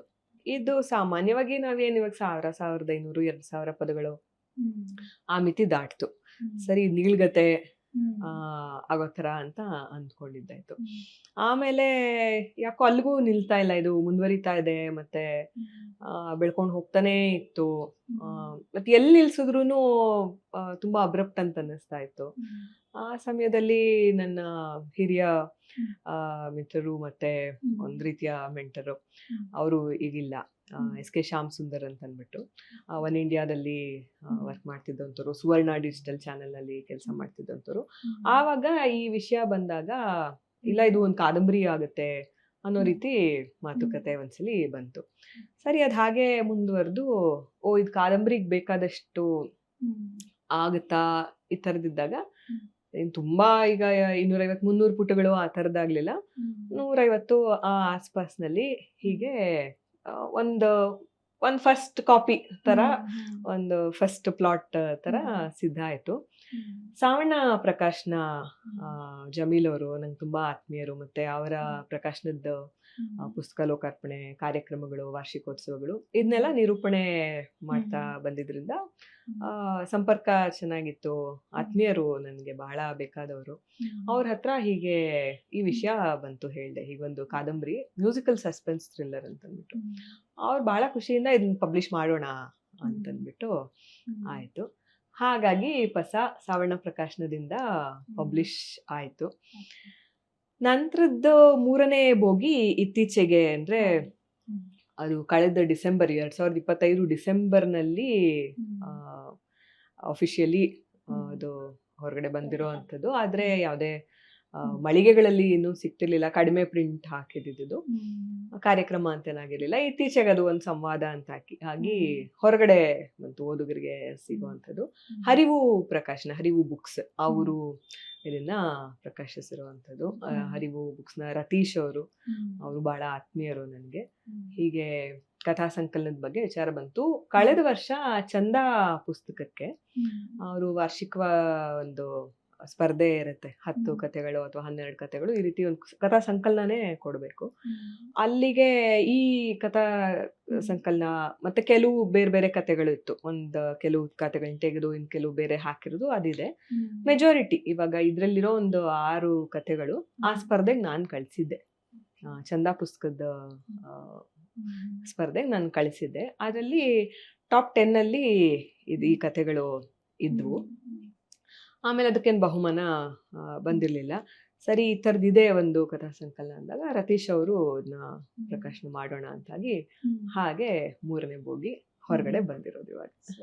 ಓಕೆ, ಇದಲ್ಲದೆ ನೀವು ಮುಂದೆ ಪುಸ್ತಕ ಬರಿಬೇಕು ಅನ್ಕೊಂಡ್ರೆ ಯಾವ ಸಬ್ಜೆಕ್ಟ್ ಮೇಲೆ ಬರೀತೀರಾ ಅನ್ನೋದು ಕೇಳೋದಾದ್ರೆ? ಪುಸ್ತಕ ನಾನು ಹಂಗೆ ನಿಜವಾಗ್ಲೂ ಪ್ಲಾನ್ ಮಾಡೋದಿಲ್ಲ ನಾನು. ಮತ್ತೆ ತುಂಬಾ ಬರೆಯೋದು ಅಂದ್ರೆ ದಿನಕ್ಕಿಷ್ಟು ಬರದೇ ಬರಿತೀನಿ ಹಾಗಿಲ್ಲ. ಇನ್ನೂನು ಅಷ್ಟು ಗಂಭೀರವಾಗಿ ಬರಿಬೇಕು ಹಾಗಿಲ್ಲ ಇನ್ನೂನು. ಹಾಗಾಗಿ ಕಥೆಗಳು ಇನ್ನೂ ಕೆಲವು ಇದೆ, ಅಂದ್ರೆ ಪ್ರಕಟಣೆ ಮಾಡದೇ ಇರೋಂಥ ಕೆಲವು ಕಥೆಗಳಿವೆ.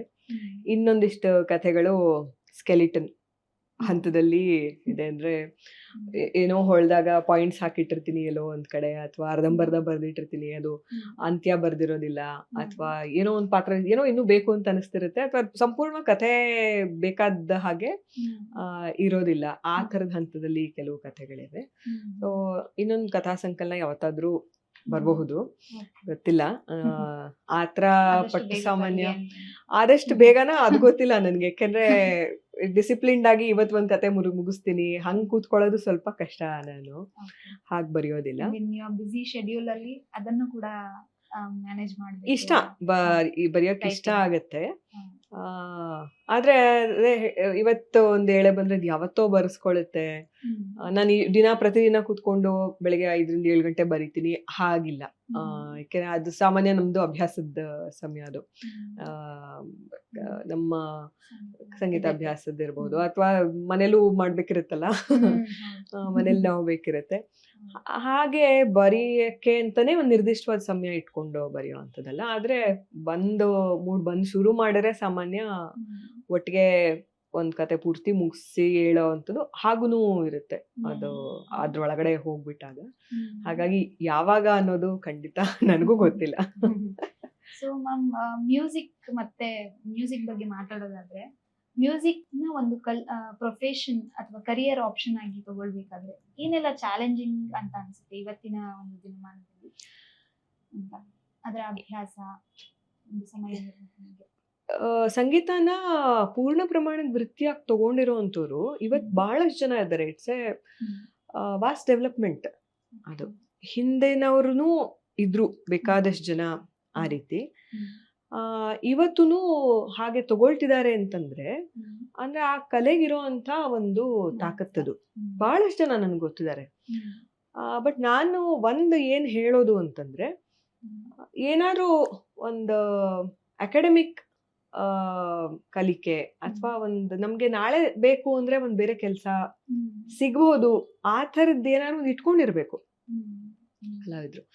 It is ultimate. ಇವಾಗ ನಮ್ಗೆ ವೃತ್ತಿ ಮತ್ತೆ ಪ್ರವೃತ್ತಿ ಒಂದೇ ಆಗೋದು ಅದೊಂದು ಭಾಗ್ಯ, ಅದೊಂದು ಅದೃಷ್ಟ. ಅದು ಯಾಕೆಂದ್ರೆ ನಾವು 9ರಿಂದ 5 ಗಂಟೆ ಒಂಥರ ಕೆಲಸ ಮಾಡ್ತೀವಿ, 5ರಿಂದ 9 ಇನ್ನೊಂಥರ ನಾವು ಯೋಚನೆ ಮಾಡ್ತೀವಿ ಅನ್ನೋದಕ್ಕಿಂತ ಸಂಪೂರ್ಣ ಸಮಯ ನಾವು ಒಂದ್ರಲ್ಲೇ ತೊಡಗಿಸ್ಕೊಳ್ತೀವಿ, ನಾವು ಒಂದ್ರ ಬಗ್ಗೆನೇ ಯೋಚನೆ ಮಾಡ್ತೀವಿ ಅಂದ್ರೆ ಅದಕ್ಕಿಂತ ಭಾಗ್ಯ ಇನ್ನೊಂದೇನಿದೆ ಅಲ್ವಾ? That's very good. ಮತ್ತೆ ಅದು ತುಂಬಾ ಒಳ್ಳೆ ಬೆಳವಣಿಗೆ ಕಾಣ್ತಾ ಇದ್ದೀವಿ. ಬಟ್ ಏನು ಅಂದ್ರೆ ತೊಂದ್ರೆ, ಯಾವುದು ಸರಿಯಾಗಿದೆ ಮತ್ತೆ ಯಾವುದು ಆ ಕ್ಷೇತ್ರಕ್ಕೆ ಮತ್ತೆ ಅದ್ರ ಬೇಡಿಕೆಗಳೇನಿದೆ ಎಲ್ಲದನ್ನೂ ಪೂರೈಸೋ ತರ ಇದೆ.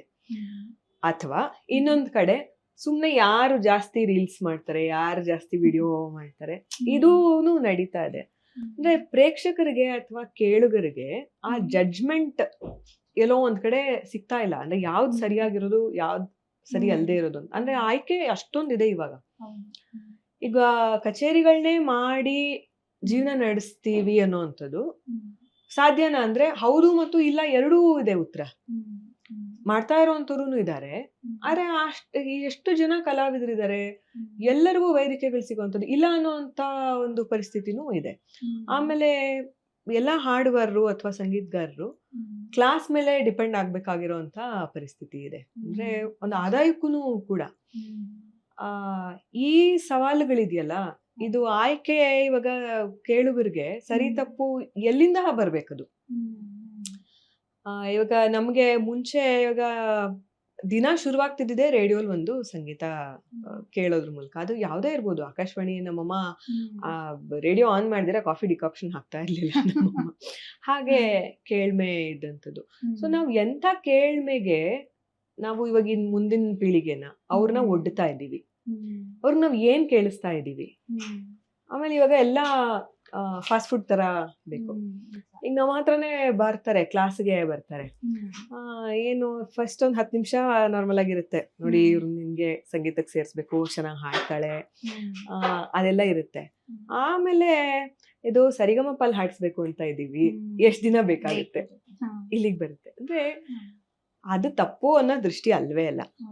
ವೇದಿಕೆ ಬಹಳ ಮುಖ್ಯ. ಅದ್ ಯಾವ ಕ್ಷೇತ್ರನಾದ್ರೂ ಹಾಕೊಳ್ಳಿ, ಅದು ಒಂದ್ ಪ್ರತಿಭೆ ಇದೆ ಅಂದ್ರೆ ಅದ ವ್ಯಕ್ತಪಡಿಸೋದಕ್ಕೆ, ಅದು 4 ಜನಕ್ಕೆ ಗೊತ್ತಾಗೋಕೆ ಒಂದ್ ವೇದಿಕೆ ಬೇಕೇ ಬೇಕು. ಆದ್ರೆ ಅದನ್ನ ಮಾತ್ರನೇ ಗೋಲಾಗಿ ಇಟ್ಕೊಂಡು ಕಲಿಯೋದು ಅಂತಂದ್ರೆ ಅದು ಕಷ್ಟ. ಹೇಳ್ಕೊಡೋರ್ಗು ಕಷ್ಟ, ಕಲಿಯೋರ್ಗುನು ಕಷ್ಟ ಆಗುತ್ತೆ. ಇದು ದೊಡ್ಡ ಸವಾಲು ಇವಾಗ ಇರುವಂತದ್ರಲ್ಲಿ. ಆದ್ರೆ ಟೆಕ್ನಿಕಲಿ ಸ್ಟ್ರಾಂಗ್ ಆಗಿದ್ರೆ, ಕಲಿಕೆ ಗಟ್ಟಿಯಾಗಿದ್ರೆ, ಪೂರ್ಣ ಪ್ರಮಾಣದಲ್ಲಿ ಒಂದ್ ಕಲೆಯನ್ನ ತಗೊಂಡು ಬದುಕೋದಿಕ್ಕೆ ಇವತ್ತು ಸಾಧ್ಯ ಇದೆ. ಅದು ಇಲ್ಲ ಅಂತ ಮಾತ್ರ ಹೇಳೋದಕ್ ಸಾಧ್ಯ ಇದೆ. ಸವಾಲುಗಳಿರುತ್ತವೆ, ಕಷ್ಟ ಇರುತ್ತೆ, ಆರಂಭಿಕ ದಿನಗಳಲ್ಲಿ ಕಷ್ಟ ಆಗ್ಬೋದು, ಆದ್ರೆ ಸಾಧ್ಯ ಇದೆ.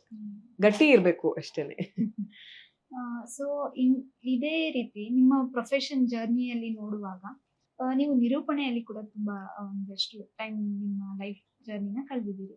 ಸೊ ಅದ್ರ ಬಗ್ಗೆ ಒಂದಷ್ಟು ಎಕ್ಸ್ಪೀರಿಯನ್ಸಸ್ ಶೇರ್ ಮಾಡ್ಬೋದಾ ಅಂತ? ಹೇಗಿತ್ತು ಆ ಒಂದು ಸಂದರ್ಭಗಳಲ್ಲಿ ನಿಮ್ಮ ಒಂದು ಕಲಿಕೆ ಆಗಿರಬಹುದು, ಒಂದು ಎಕ್ಸ್ಪೀರಿಯನ್ಸ್, ಅನುಭವ ಹೇಗಿತ್ತು ಅಂತ? ಸುಮಾರು ಕಾರ್ಯಕ್ರಮಗಳು ಆಗಿದೆ. ಒಂದೊಂದು ವೇದಿಕೆನೂ ಒಂದೊಂದು ಕಲಿಕೆ ಇದೆ ಅಂತ ಅಲ್ಲ. ನಾನು ಆಗ್ಲೇ ಹೇಳ್ದ ಹಾಗೆ ದೂರದರ್ಶನ ಅಲ್ಲಿ ನಿರೂಪಣೆ ಮಾಡ್ತಿದ್ದಂಥದ್ದು ಅದೊಂದು ಕಲಿಕಾ ಕೇಂದ್ರ, ಒಂದು ಎಕ್ಸ್ಟೆಂಡೆಡ್ ಸ್ಕೂಲ್ ಅಂತಾನೆ ಅದನ್ನ ಪರಿಗಣಿಸ್ತೀನಿ ನಾನು. ಅಂದ್ರೆ ಅಲ್ಲಿ ಭಾಷೆ ಒಂದು ಮಟ್ಟ ಏನಿದೆ, ಅವರು ಆ ಗುಣಮಟ್ಟನ ಕಾಯ್ಕೊಳ್ಳೋ ರೀತಿ ಏನಿದೆ, ಮತ್ತೆ ರಾಜಿ ಆಗೋದಿಲ್ಲ. ಇಲ್ಲಿ ಒಂದ್ ಪದ ಬೇಕು ಅಂತಂದ್ರೆ ಏನೂ ಬರೆಯೋದಿಲ್ಲ, ಅಲ್ಲಿ ಏನ್ ಪದ ಬೇಕೋ ಅದನ್ನೇ ನ್ಯೂಸ್ ಅಲ್ಲಿ ಬರೆಯೋ ಅಂತದ್ದು. ಹಾಗಾಗಿ ಕಲಿಯೋದಕ್ಕೆ ಅಲ್ಲಿ ನಿರೂಪಣೆಗೆ ಸಿಕ್ತಲ್ಲ. ದೂರದರ್ಶನದಲ್ಲಿ ನಾವು ನಿರೂಪಣೆ ಮಾಡ್ತಿದೀವಿ, ಒಂದ್ ಕಾರ್ಯಕ್ರಮ, ಒಂದ್ ಸಂದರ್ಶನ ಮಾಡ್ತಾ ಇದೀವಿ ಅಂತಂದ್ರೆ ಆ ಒಂದು ಚಾನೆಲ್ಗೆ ಅಥವಾ ಅದರದೊಂದು ಪರಂಪರೆ ಇದೆ ಅಲ್ವಾ, ಅದಕ್ಕೆ ಬೇಕಾಗುವಂತ ಗುಣಮಟ್ಟ ನಾವು ಕಾಯ್ಕೊಳ್ಬೇಕಲ್ಲ. ಅದು ಬೇರೆ ತರದ್ದು ಅನುಭವ. ನಾವಲ್ಲಿ ಆದಷ್ಟು ಕಡಿಮೆ ಇಂಗ್ಲಿಷ್ ಪದಗಳನ್ನ ಬಳಸೋದಕ್ಕೆ ಪ್ರಯತ್ನ ಪಡ್ತೀವಿ. ಅದು ಆ ತರದ್ದು ಬೇಡಿಕೆ, ಅದು ಹಾಗಿರುತ್ತೆ. ಈ ವೇದಿಕೆ ಕಾರ್ಯಕ್ರಮಗಳಲ್ಲಿ ನಾನಾ ರೀತಿ ಅನುಭವಗಳು ನಮ್ಗೆ ಆಗುತ್ತೆ. ತುಂಬಾ ಕಾಡುವಂತಹ ಅಥವಾ ನಿಮಗೆ ಮರೆಯಕ್ ಆಗದೇ ಇರುವಂತಹ ನೆನಪುಗಳೇನಾದ್ರು? ಬೇಕಾದಷ್ಟಿದೆ. ಯಾವುದು ಅಂತ ಹೇಳೋದು, ಯಾವುದು ಅಂತ ಬಿಡೋ ಅಂತದ್ದು. ಒಂದು ದೊಡ್ಡ ಸರ್ಕಾರಿ ಕಾರ್ಯಕ್ರಮ ಹಿಂದೊಮ್ಮೆ, ಅಲ್ಲಿ ನಾಡಗೀತೆಯೊಂದಿಗೆ ಸಾಮಾನ್ಯ ಕಾರ್ಯಕ್ರಮ ಪ್ರಾರಂಭ ಆಗುತ್ತೆ. ಏನೋ ಕಾರಣಾಂತರಗಳಿಂದ ಅಲ್ಲಿ ಅವರು ಹಾಡಕ್ಕಾಗ್ಲಿಲ್ಲ, ಅಂದ್ರೆ ಅದಕ್ಕೆ ಅಂತ ಬಂದಿದ್ದವರು, ಒಟ್ನಲ್ಲಿ ಅವ್ರಿಗೆ ಹಾಡಕ್ಕಾಗ್ಲಿಲ್ಲ, ಬಂದ್ಬಿಟ್ಟಿದ್ದಾರೆ, ಮೈಕ್ಗೆ ಬಂದ್ಬಿಟ್ಟಿದ್ದಾರೆ. ಆವಾಗ ಅಲ್ಲಿ ಏನ್ ಮಾಡೋದು? ಇವಾಗ ನಾನು ಹೋಗಿರೋದು ನಿರೂಪಣೆಗೆ, ಹಾಡಿದ್ರೆ ಸರಿನಾ, ಹಾಡದೆ ಇದ್ರೆ ತಪ್ಪ? ಆ ಜಡ್ಜ್ಮೆಂಟ್ ನಮ್ಗೆ ತುಂಬಾ ಏನ್ ಟೈಮ್ ಕೊಡೋದು ಇರ್ಲಿಲ್ಲ. ಅಲ್ಲಿ ಪ್ರಾರಂಭ ಆಗ್ಬಿಟ್ಟಿದೆ, ಏನೋ ತೊಂದರೆ ಆಗ್ತಾ ಇದೆ, ಸರಿ ಬೈದ್ರೆ ಬೈಸ್ಕೊಳ್ಳೋಣ ಆಮೇಲೆ ಅಂತ ಅಂದ್ಬಿಟ್ಟು ಹೋಗಿ ಹಾಡೋದಕ್ಕೆ ಶುರು ಮಾಡ್ಬಿಟ್ಟಿದ್ದಾಯ್ತು. Oh, buy one get one free ತರ. ಓಕೆ. ಕಾರ್ಯಕ್ರಮದ ಒಟ್ಟು ಘನತೆಯನ್ನ ನಾವು ಕಾಪಾಡ್ಬೇಕಾದ್ದು ನಿರೂಪಕ. ಆದ್ರೆ ಎಲ್ಲ ನಿರೂಪಕರು ನಾವು ಹಾಡಕ್ ಕಲ್ತಿರ್ಬೇಕು ಅಂತಲ್ಲ. ಅಂದ್ರೆ ಅವತ್ತು ಓದಕ್ ಬಂತು ಅಷ್ಟೇ ನನ್ಗದು ಸಾಧ್ಯ ಆಗಿದ್ರಿಂದ. ಆಯ್ತು, ಯಾವ ಸರಿನೋ ತಪ್ಪೋ ಅದು ಗೊತ್ತಾಗ್ತಿರ್ಲಿಲ್ಲ. ಅಂದ್ರೆ ಆ ಹೀಗೆ ಒಂದ್ ಕ್ಷಣ ಮಾತ್ರದಲ್ಲಿ ನಾವು ತೀರ್ಮಾನ ತಗೊಳ್ಬೇಕಾದಂತ ಪರಿಸ್ಥಿತಿಗಳು ತುಂಬಾ ಬರುತ್ತೆ.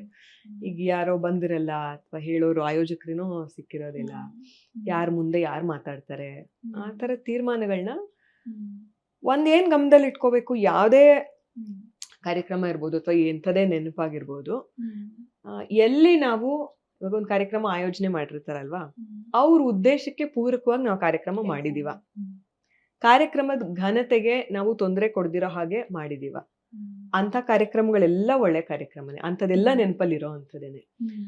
ಎಲ್ಲಿ ನಮ್ ಕಡೆ ಏನಾದ್ರು ತಪ್ಪಾಗತ್ತಲ್ಲ, ಅದು ನೆನಪಲ್ಲಿ ಇಟ್ಕೊಳ್ಳೋದು, ಅದೇ ನೆನಪಲ್ಲಿರೋದು. ಆದ್ರೆ ತುಂಬಾ ಕಷ್ಟ. ಆದ್ರೆ ಅದೃಷ್ಟವಶಾತ್ ಅಂಥದ್ದು ಯಾವ್ದೇ ಆಗಿಲ್ಲ. ಅಂದ್ರೆ ಆತರ ತಪ್ಪು ಹೇಳಿರೋ ಅಂಥದ್ದು ಅಥವಾ ಏನೋ ನಿರೂಪಣೆ ಮಾಡುವಾಗ ದೊಡ್ಡ ತಪ್ಪಾಗಿರೋ ಅಂಥದ್ದು ಆ ಥರದ್ದು ಅದೃಷ್ಟವಶಾತ್ ಆಗಿಲ್ಲ. ಅದ್ರ ಹೊರತಾಗಿ ಎಲ್ಲಾ ಕಾರ್ಯಕ್ರಮಗಳು ದೂರದರ್ಶನದಲ್ಲಿ ಇಸ್ರೋ ಚೇರ್ಮನ್ ಶ್ರೀ ಕಿರಣ್ ಕುಮಾರ್ ಅವ್ರನ್ನ ಕರೆಸಿದ್ರು. ನಂಗೆ ಬಹಳ ತೃಪ್ತಿ ಕೊಟ್ಟಿರೋ ಅಂತ ಎಷ್ಟೋ ಸಂದರ್ಶನಗಳಿವೆ. ದೊಡ್ಡ ದೊಡ್ಡ ಕಲಾವಿದ್ರನ್ನ ಮಾತಾಡ್ಸೋಕೆ, ಅವ್ರ ಅನುಭವವನ್ನ ಕೇಳೋದಕ್ಕೆ ಅವಕಾಶ ಸಿಕ್ಕಿತ್ತು. ಒಳ್ಳೊಳ್ಳೆ ಅಂತಾರಾಷ್ಟ್ರೀಯ ಖ್ಯಾತಿಯ ಡಾನ್ಸರ್ಸ್ ಇರ್ಬೋದು, ಹಾಡುಗಾರರು, ಚಿತ್ರಕಲಾವಿದರು, ಶಿಲ್ಪ ಕಲಾವಿದರು, ಎಲ್ಲರನ್ನೂ ಮಾತಾಡ್ಸೋದಕ್ಕೆ ದೂರದರ್ಶನ ಮತ್ತೆ ಆಕಾಶವಾಣಿ ಸಂದರ್ಶನಗಳಲ್ಲಿ ಶುಭೋದಯ ಕರ್ನಾಟಕ ಕಾರ್ಯಕ್ರಮ ಅವಕಾಶ ಸಿಕ್ತು. ಕಿರಣ್ ಕುಮಾರ್ ಅವರು ಕಾರ್ಯಕ್ರಮಕ್ಕೆ ಬಂದಿದ್ದು. ಅದು ಸ್ಪೇಸ್ ಸೈನ್ಸ್. ನಾವು ಏನೋ ಮಾತಾಡಕ್ ಆಗೋದಿಲ್ಲ, ತಯಾರಿ ಮಾಡ್ಬೇಕು. ಆರ್ಬಿಟ್, ಅದಕ್ಕೆ ಕನ್ನಡದಲ್ಲಿ ಏನಂತಾರೆ, ಇಂಗ್ಲಿಷಲ್ಲಿ ಏನಂತಾರೆ, ಆಮೇಲೆ ಪಥಸಂಚಲನ ಅಂತಂದ್ರೆ ಜನಕ್ಕೆ ಗೊತ್ತಾಗತ್ತಾ ಇಲ್ವಾ, ನಾವು ಗ್ರಹಪಥ ಅಂತ ಹೇಳ್ಬೇಕಾ, ಆರ್ಬಿಟ್ ಅಂತ ಹೇಳ್ಬೇಕಾ, ಈ ತರದ್ದು ತಯಾರಿಗೋಸ್ಕರ ಅಂದ್ರೆ ಸ್ವಲ್ಪ ಕಷ್ಟಪಟ್ಟು ತಯಾರಿ ಮಾಡಿದಂತ ಸಂದರ್ಶನ. ಅದು ಒಂದು ನೆನಪಲ್ಲಿರುತ್ತೆ ನನ್ಗೆ. ನಿಮ್ಗೆ ಸ್ಯಾಟಿಸ್ಫೈ ಮಾಡಿದ್ರಾ ಅಂತ? ಖಂಡಿತ. ಯಾ, ನನಗೆ ನಿರೂಪಣೆ ಕ್ಷೇತ್ರ ಬಹಳಷ್ಟು ಕೊಟ್ಟಿದೆ, ಕಲಿಸಿದೆ. ಹಾಗಾಗಿ ಪ್ರತಿ ವೇದಿಕೆಗೂ ಇದು ಒಂದು ಅವಕಾಶ ಅಂತ ಅನ್ಕೊಂಡು ಈ ಸಂದರ್ಶನದ ಮುಖಾಂತರ ಹಾಗೆ ಕಲಿಯೋದಕ್ಕೆ ಅವಕಾಶ ಕೊಟ್ಟಂತ ಪ್ರತಿಯೊಂದು ವೇದಿಕೆಗೆ ಎಷ್ಟೊಂದು ಚಾನೆಲ್ಗಳು ಮತ್ತೆ ಈಗ ಪ್ರಕಾಶಕರಿರಬಹುದು, ಸಾಂಸ್ಕೃತಿಕ ವೇದಿಕೆಗಳಿರಬಹುದು, ಹಾಗೆ ಕಲಿಯೋದಕ್ಕೆ ಅವಕಾಶ ಕೊಟ್ಟಂತ ಎಲ್ಲ ವೇದಿಕೆಗಳಿಗೂ ಈ ಒಂದು ಸಂದರ್ಶನದ ಮುಖಾಂತರ ನಾನು ಧನ್ಯವಾದ ಹೇಳೋದಕ್ಕೆ ಇಷ್ಟಪಡ್ತೀನಿ. ತಮಗೂ ಕೂಡ ನೀವು ಆ ಒಂದು ಜವಾಬ್ದಾರಿ ತಗೊಂಡು ಜವಾಬ್ದಾರಿಯುತವಾಗಿ ನಡ್ಸ್ಕೊಂಡು ಹೋಗ್ಬೇಕಾದ್ರೆ ತುಂಬಾ ಒಂದಷ್ಟು ಸವಾಲುಗಳು. ರೈಟ್ ವರ್ಡ್ ನೀವು ಹೇಳಿದ್ದು, ತುಂಬಾ ಸರಿಯಾದ ಪದ. ಅದೊಂದು ಜವಾಬ್ದಾರಿ ಅನ್ನೋದನ್ನ ಗಮನದಲ್ಲಿ ಇಟ್ಕೊಂಡು ಮಾಡ್ತೀವಿ ಅಷ್ಟೇ. ಅಫ್ಕೋರ್ಸ್ ಈ ಕ್ಷೇತ್ರದಲ್ಲಿ ಘಟಾನುಘಟಿಗಳು ನಮ್ಮ ಹಿಂದೆ ಮಾಡಿದ್ದಾರೆ. ಬಹಳ ಹಿಂದೆ ಇದಕ್ಕೊಂದು ವ್ಯಾಕರಣ ಅಂತಿರ್ಲಿಲ್ಲ, ಏನ್ ಮಾಡ್ಬೇಕು ಏನ್ ಮಾಡ್ಬಾರ್ದು ಅನ್ನೋಂಥದ್ದಿಲ್ಲ. ಆ ಸಮಯದಲ್ಲಿ ಇದಕ್ಕೊಂದು ದಾರಿದೀಪ ಅಥವಾ ಇದಕ್ಕೊಂದು ಸಿಲೆಬಸ್ ಅನ್ನೋ ರೀತಿ ಒಂದು ಕಟ್ಕೊಟ್ಟಿದ್ದಾರೆ. ಆ ತರದವ್ರ ಜೊತೆಗೆ ನಿಂತು ಮಾಡೋದಕ್ಕೆ ಅವಕಾಶ ಸಿಕ್ಕಿದ ವೇದಿಕೆಗಳು ಬಹಳ ಮುಖ್ಯ. ಇವಾಗ ಶಂಕರ್ ಪ್ರಕಾಶ್ ಅಂತ ಬಹಳ ಹಿರಿಯ ನಿರೂಪಕರಿರಬಹುದು, ಆಮೇಲೆ ನಾವು ಅದೃಷ್ಟ ಇಲ್ಲದೆ ಕಳ್ಕೊಂಡಂತ ಅಪರ್ಣ ಅವ್ರಗಳ ಜೊತೆ ಮಾಡೋದಕ್ಕೆ ಅವಕಾಶ ಸಿಕ್ಕಿದೆ. ಅವರ ಧ್ವನಿ ಅಂತೂ ಮರೆಯಕ್ಕೆ. ಅವರ ಜೊತೆಯಲ್ಲಿ ಎಷ್ಟೋ ಕಾರ್ಯಕ್ರಮಗಳು ಮಾಡೋದಕ್ಕೆ ಸಿಕ್ತು. ಇವಾಗ ನಮ್ಮ ಗ್ಲೋಬಲ್ ಇನ್ವೆಸ್ಟರ್ಸ್ ಮೀಟ್ ಇರ್ಬೋದು, ಹಂಪಿ ಉತ್ಸವಗಳಂಥದ್ದು, ಆಮೇಲೆ ಬ್ಯಾಂಗ್ಳೂರ್ ಟೆಕ್ ಬಿಸ್ ಅಂತದ್ದು, ಆ ತರದ ಕಾರ್ಯಕ್ರಮಗಳು. ಅಲ್ಲಿ ನಮ್ಗಿಂತ ಸೀನಿಯರ್ ನೋಡಿ ನಾವು ಕಲಿತಾ ಇರ್ತೀವಿ. ಹಾಗಾಗಿ ಅವ್ರ ಕಾಲ ಬಹಳ ಸವಾಲಿತ್ತು. ಏನು ಮಾದರಿ ಅಂತ ಏನು ಇರ್ಲೇ ಇಲ್ಲ ಅಲ್ವಾ. ಏನ್ ಮಾಡ್ರೆ ಸರಿ, ಏನ್ ತಪ್ಪು ಅಂತ. ಇವಾಗ ನಮ್ಗೆ ಹೀಗ್ ಮಾಡ್ಬೇಕು, ಹೀಗ್ ಮಾಡ್ಬಾರ್ದು ಅನ್ನೋದು ಒಂದಿದೆ. ನಮಗೊಂದು ಸಿಲೆಬಸ್ ಇದೆ, ನಮ್ಗೊಂದು ಮ್ಯಾನ್ಯುವಲ್ ಇದೆ ಈ ಕೆಲ್ಸಕ್ಕೆ. ಆ ಸಮಯದಲ್ಲಿ ಮಾಡಿರತ್ತಲ್ಲ, ಅವ್ರು ಗ್ರೇಟ್. ಸೊ ನಿಮ್ಮ ಒಂದು ಸಂಗೀತ ನೀವು ಕಲ್ತಿದ್ದಲ್ಲದೆ ನೀವು ಹೇಳ್ಕೊಡುವಾಗ ನೀವು ಕಲ್ತಂತ ಏಜ್ ನಿಂದ ಕಲಿಸುವಂತ ಒಂದು ಸ್ಥಾನಕ್ಕೆ ಬಂದಾಗ ಅದೆಷ್ಟು ಕಷ್ಟ ಆಗುತ್ತೆ ಅಂತ, ಒಬ್ಬ ಸಂಗೀತ ಶಿಕ್ಷಕಿಯಾಗಿ ಹೇಗೆ ಡಿಫಿಕಲ್ಟ್ ಇದೆ ಅಂತ? ಕಷ್ಟ ಅನ್ನೋದಕ್ಕಿಂತ ತುಂಬಾ ಇಷ್ಟಪಟ್ಟು ಮಾಡೋ ಕೆಲಸ ನನ್ನದು. ಹಾಗಾಗಿ ತುಂಬಾ ಜನಕ್ಕೆ ಹೇಳ್ಕೊಡೋದು ಹಾಗೇನು ಮಾಡಲ್ಲ. ಮತ್ತೆ ಒಂದು ದೊಡ್ಡ ಸಂಸ್ಥೆ ಅಂತ ನಾನೇನು ಕಟ್ಟಿಲ್ಲ. ತುಂಬಾ ಕಡಿಮೆ ಜನಕ್ಕೆ ಹೇಳ್ಕೊಡ್ಬೇಕು ಅನ್ನೋದೇನೆ ನನ್ನ ಉದ್ದೇಶ. ಆದ್ರೆ ಅದನ್ನ ತುಂಬಾ ಗಂಭೀರವಾಗಿ ನಿಷ್ಠೆಯಿಂದ ಹೇಳ್ಕೊಡ್ಬೇಕು ಅನ್ನುವಂಥದ್ದು. ಹಾಗಾಗಿ ನಾನ್ ಕಾಲೇಜ್ ದಿನಗಳಿಂದನೂ ಹೇಳ್ಕೊಡೋಕ್ ಶುರು ಮಾಡಿದ್ದೆ. ಅದು ತುಂಬಾ ಇಷ್ಟ. ಸ್ವಲ್ಪ ಈ ಪಾಠ ಮಾಡೋದು ಅದು ನಮ್ DNA ಯಲ್ಲಿದೆ ಅಂತ ಅನ್ಸುತ್ತೆ. ನಮ್ಮ ತಾಯಿ ಟೀಚರು, ಮನೇಲಿ ದೊಡ್ಡಮ್ಮ, ಅತ್ತೆ, ದೊಡ್ಡಮ್ಮನ ಮಕ್ಕಳು, ಸ್ವಲ್ಪ ಎಲ್ಲ ಟೀಚರ್ಸ್ ಜಾಸ್ತಿ. ಹಾಗಾಗಿ ಅದು DNA ಯಲ್ಲಿದೆ ಅಂತ ಅನ್ಸುತ್ತೆ. ಹಾಗೆ ಪಾಠ ಮಾಡೋದು ಇಷ್ಟ ನನ್ಗೆ. ಸವಾಲು ಒಂದೊಂದು ಕಾಲಕ್ಕೆ ಅದರದೇ ಆದ ಬದಲಾವಣೆಗಳಾಗ್ತಾ ಇರತ್ತೆ. ಏನು ಮಾಡೋಕ್ಕಾಗೋದಿಲ್ಲ. ಅದಕ್ಕೆ ನಾವು ಹೊಂದ್ಕೊಳ್ಬೇಕಾಗತ್ತೆ.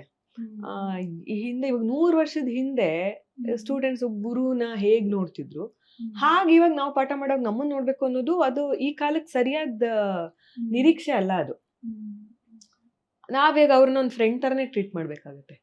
ಎಸ್ಪೆಷಲಿ ಇವಾಗ ಒಂದು ಕಾಲೇಜ್ ಸ್ಟೂಡೆಂಟ್ಸು, ಆ ತರ ವಯಸ್ಸಿನವ್ರ ಸ್ಟೂಡೆಂಟ್ಸ್ ಇದ್ರೆ ಅವ್ರನ್ನ ನಾವು ಸ್ನೇಹದಿಂದಾನೇ ನೋಡ್ಕೊಂಡು ಅವ್ರಿಗೆ ಇನ್ನೇನು ಇಷ್ಟ ಬೇರೆ. ಯಾಕೆಂದ್ರೆ ಇವಾಗ ಯಾರು ಅದನ್ನ ಆ ಸಮಯದಲ್ಲೇನೆ ಫುಲ್ ಟೈಮ್ ನಾವು ತಗೊಳ್ತೀವಿ, ಇದನ್ನ ಗಂಭೀರವಾಗಿ ತಗೊಳ್ತೀವಿ ಅನ್ನೋದು ಆ ಕ್ಲಾರಿಟಿ ಇರೋದಿಲ್ಲ ಅವರಿಗೆ. ಸೊ ಅವ್ರಿಗೆ ಏನೋ ಓದಿರುತ್ತೆ, ಈಗ ಎಕ್ಸಾಮ್ ಇದೆ, ನನಗೆ ಬರಕ್ಕಾಗಲ್ಲ ಅಂತಂದ್ರೆ ನಾವು ಅರ್ಥ ಮಾಡ್ಕೋಬೇಕು. ಇಲ್ಲ ಎಕ್ಸಾಮ್ ಅದ್ರ ಪಡಗದಿರುತ್ತೆ, ಇದಕ್ಕೆ ಬರ್ಲೇಬೇಕು ಅಂತ ನಾವ್ ಇವಾಗ ಹೇಳಕ್ ಆಗೋದಿಲ್ಲ. ನಮ್ಮ ಚಾಲೆಂಜಸ್ ಹಾಗಿದೆ ಅಲ್ವಾ, ಇವಾಗ ಇನ್ನು ಓಟ ಹಾಗಿದೆ. ಅದು ನಾವು ಇವತ್ತಿಗೆ ಹೇಗ್ ಬೇಕೋ ಹಾಗೆ ನಾವು ನಮ್ಮನ್ನು ಒಂದ್ ಸ್ವಲ್ಪ ಮಾಡ್ಕೋಬೇಕು. ಇವತ್ತಿಗೆ ತಕ್ಕನಾಗಿ ನಾವು ಪಾಠ ಹೇಳ್ಕೊಡೋದಕ್ಕೆ ಮಾಡ್ಬೇಕು. ಹಿಂದೆ ಎಲ್ಲೋ ಗುರುಕುಲದಲ್ಲಿ ಮಾಡೋ ಹಾಗೆ ಇವತ್ತು ಸಾಧ್ಯ ಆಗೋಲ್ಲ. ಚೆನ್ನಾಗಿರುತ್ತೆ, ಮಾಡಿದ್ರೆ ಚೆನ್ನಾಗಿರುತ್ತೆ, ಆದ್ರೆ ಹಾಗೆ ಸಾಧ್ಯ ಆಗೋದಿಲ್ಲ. ಇನ್ನು ಆನ್ಲೈನ್ ಕ್ಲಾಸ್ಗಳಲ್ಲಂತೂ ಅದ್ರದ್ದು ಬೇರೆನೆ ಸವಾಲಿರುತ್ತೆ. ಆನ್ಲೈನ್ ಪಾಠ ಮಾಡೋ ಅಂಥವ್ರು ಮಕ್ಕಳು ಇದ್ದಾರೆ, ಕಲಿತಾ ಇರೋವಂಥವ್ರು. ಅವ್ರಿಗೆ ಸೀರಿಯಸ್ ಆಗಿದ್ದು ಮತ್ತೆ ತಂದೆ ತಾಯಿನೂ ಅದ್ರ ಬಗ್ಗೆ ಗಂಭೀರವಾಗಿದ್ದು, ಇರ್ಲಿ ಇದು ಒಂದು ಕ್ಲಾಸ್ ಅಂತ ಇರ್ಲಿ, 1 hour ಟೈಮ್ ಪಾಸ್ ಅಂತ ಸೇರ್ಸೋದು ಅಥವಾ ಕಲಿತಾರಲ್ಲ ಅಂಥವ್ರಿಗೆ ಹೇಳ್ಕೊಡೋದು ತುಂಬಾ ಕಷ್ಟ. ಆದಷ್ಟು ಅದನ್ನ ನಾನು ಎನ್ಕರೇಜ್ ಮಾಡಕ್ ಹೋಗೋದಿಲ್ಲ. ಅವ್ರಿಗೆ ನಿಜವಾಗ್ಲೂ ಸಂಗೀತದಲ್ಲಿ ಆಸಕ್ತಿ ಇದ್ರೆ, ಕಲಿಯೋ ಹಾಗಿದ್ರೆ ಹೇಳ್ಕೊಡೋದು ಕಷ್ಟ ಆಗೋದಿಲ್ಲ, ಅಷ್ಟು ಸವಾಲಾಗೋದಿಲ್ಲ. ಮತ್ತೆ ಪ್ರತಿ ಪಾಠ ನಾವು ಮಾಡೋವಾಗ್ಲೂ ಅದು ನಮ್ಗೂನು ಕಲಿಯೋಕ್ ಒಂದು ಅವಕಾಶ ಅಲ್ವಾ. And we refine ourselves. So ಅದೇ ರೀತಿ ನೋಡೋದಾದ್ರೆ ಮ್ಯೂಸಿಕ್ ಅಲ್ಲಿ ರಿಸರ್ಚ್ ಎಷ್ಟು ಇಂಪಾರ್ಟೆಂಟ್ ಆಗುತ್ತೆ ಅಂತ ಈಗ ನೀವು ರಿಸರ್ಚ್ ಸ್ಕಾಲರ್ ಆಗಿ ಹೇಗೆಲ್ಲ ಕಾರ್ಯನಿರ್ವಹಿಸಬೇಕಾಗುತ್ತೆ, ಮತ್ತೆ ಆ ಕಲ್ಚರ್ನ ಉಳಿಸ್ಕೊಂಡು ಮತ್ತೆ ಅದನ್ನ ಕಂಟಿನ್ಯೂಯೇಷನ್ ಮಾಡ್ಬೇಕಿದ್ರೆ ಅದು ಎಷ್ಟು ಇಂಪಾರ್ಟೆಂಟ್ ಆಗುತ್ತೆ research? Research in any field is very important. Music ಮಾತ್ರನೇ ಅಲ್ಲ. ಇವಾಗ ಆಗಿಲ್ಲ ಅಂತಂದ್ರೆ ನಾವು ನಿಂತ್ ನೀರಾಗ್ತೀವಿ, ಎಲ್ಲಿರ್ತೀವೋ ಅಲ್ಲೇ ಇರ್ತೀವಿ ಅಲ್ವಾ. ಒಂದು ಅಧ್ಯಯನ ಆಗಿರುತ್ತೆ, ಒಂದು ಪ್ರಯೋಗ ಆಗಿತಾನೆ ಎಲ್ಲಾ ಕ್ಷೇತ್ರದಲ್ಲೂ. ನೀವು ಅದು ಯಾವ್ದಾದ್ರು ತಗೊಳ್ಳಿ, ಅದು ಆರ್ಟ್ ಫಾರ್ಮ್ ಇರ್ಬೋದು, ಅದು ಸೈನ್ಸ್ ಕ್ಷೇತ್ರ ಇರ್ಬೋದು, ಯಾವ್ದಾದ್ರು ಇರ್ಲಿ, ಕಾಲಕ್ಕೆ ಪರಿಷ್ಕರಣೆಗಳು ಮತ್ತೆ ಹೊಸ ಆವಿಷ್ಕಾರಗಳು ಆಗಿನೇ ಇವತ್ತು ಅದಕ್ಕೊಂದು ರೂಪ ಸಿಕ್ಕಿರೋ ಅಂಥದ್ದು. ನಾವ್ ಏನಕ್ಕೆ ಸಂಶೋಧನೆಯಲ್ಲಿ ತೊಡ್ಕೋಬೇಕು ಅಥವಾ ಏನಕ್ಕೆ ನನ್ಗೆ ಇಷ್ಟ ಆಗತ್ತೆ ಅಂತಂದ್ರೆ, ಇಲ್ಲಿ ನಾನು ಏನ್ ಕೊಡೋದಕ್ಕೆ ಸಾಧ್ಯ ಇದೆ ಮತ್ತೆ ಏನ್ ಹುಡ್ಕೋದಕ್ಕೆ ಸಾಧ್ಯ ಇದೆ ಅನ್ನೋವಂಥದ್ದು. ಇವಾಗ ನನ್ನ ಸಂಶೋಧನೆ ವಿಷಯ ಬಂದು music education, innovative methods to incorporate Indian music at secondary schools. ಇದ್ರ ಒಳಗಡೆ ಹೋದಾಗ ಇದು ಒಂದು ಚೌಕಟ್ಟಲ್ಲಿ ನಾವು ಹೇಗೆ ಹೇಳ್ಕೊಡೋದಕ್ಕೆ ಸಾಧ್ಯ. ಯಾಕೆಂದ್ರೆ ಈಗ ಏನಕ್ಕೆ ಇದು ವಿಷಯ ಆಯ್ಕೆ ಮಾಡ್ಕೊಂಡಿದ್ದು ನಾನು ಅಂತಂದ್ರೆ, ನಾವು ಯಾವುದೇ ಶಾಲೆನಲ್ಲಿ ನಾವು ಎಷ್ಟೇ ಒಳ್ಳೆ ಟೀಚರ್ ಇದ್ರು, ಮ್ಯೂಸಿಕ್ ಟೀಚರ್ ಇದ್ರೂ ಕೂಡ ಕಚೇರಿ ಮಾಡೋ ಅಂಥವ್ರು ಅಥವಾ ಒಂದು ಪೂರ್ಣ ಪ್ರಮಾಣದ ಸಂಗೀತಗಾರರು ಅಂತ ನಾವು ರೂಪಿಸಬಹುದಾದಂಥ ವಿದ್ಯಾರ್ಥಿಗಳನ್ನ ತಯಾರು ಮಾಡೋದಕ್ಕೆ ಸಾಧ್ಯ ಇಲ್ಲ. ವಾರಕ್ಕೆ 1 ಕ್ಲಾಸ್ ಇಟ್ಕೊಂಡು ಒಂದು ಸಿಲೆಬಸ್ ಇಟ್ಕೊಂಡು ಮಾಡೋದಕ್ಕೆ ಸಾಧ್ಯ ಇಲ್ಲ. ಆದ್ರೆ ನಮ್ಮ ಜವಾಬ್ದಾರಿ ಏನಿದೆ ಅಂತಂದ್ರೆ, ಮುಂದಿನ ಪೀಳಿಗೆ ಕೇಳುಗ್ರು ನಾವು ತಯಾರು ಮಾಡಬೇಕು.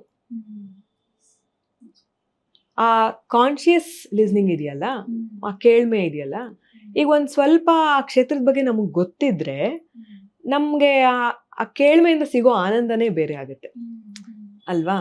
ಅಂಡ್ ಅದು ಅಲ್ಲದೆ ಸಂಗೀತ ಒಂದು ಮೆಂಟಲ್ ಥೆರಪಿ ಇದರ ತರನು ವರ್ಕ್ ಮಾಡ್ತಾ ಇದೆ. ಹೌದು, ಇದ್ರ ಬಗ್ಗೆನೇ ಎಷ್ಟೊಂದು ಸಂಶೋಧನೆಗಳು ಆಗಿದೆ ಅಲ್ವಾ. ಹಾಗಾಗಿ ಒಂದು ಜನರಲ್ ಎಜುಕೇಶನ್ ಚೌಕಟ್ಟು ಒಳಗಡೆ ಇನ್ ಮಾಸ್ ಏನು ಮಾಡಿದ್ರೆ ನಾವು ಮತ್ತೆ ಹೇಗೆಲ್ಲ ಮ್ಯೂಸಿಕ್ ಎಜುಕೇಶನ್, ಇವಾಗ ಮ್ಯೂಸಿಕ್ ಟ್ರೈನಿಂಗ್ಗೂ ಮ್ಯೂಸಿಕ್ ಎಜುಕೇಶನ್ಗೂ ವ್ಯತ್ಯಾಸ ಇದೆ. ಅದು ನನ್ನ ಸಂಶೋಧನೆ ವಿಚಾರದಲ್ಲಿ ಸ್ಪಷ್ಟವಾಗಿ ಹೇಳ್ತಾ ಇದ್ದೀನಿ ನಾನು. ಮ್ಯೂಸಿಕ್ ಟ್ರೈನಿಂಗ್ ಇವಾಗ ಸಂಗೀತಗಾರನೇ ತಯಾರು ಮಾಡೋದಕ್ಕೋಸ್ಕರ ಹೇಳ್ಕೊಡ್ತೀವಿ. ಮ್ಯೂಸಿಕ್ ಎಜುಕೇಶನ್ ಅವ್ರು ಸಂಗೀತಗಾರ ಆಗ್ಲೂಬಹುದು, ಆಗದೇನೂ ಇರಬಹುದು.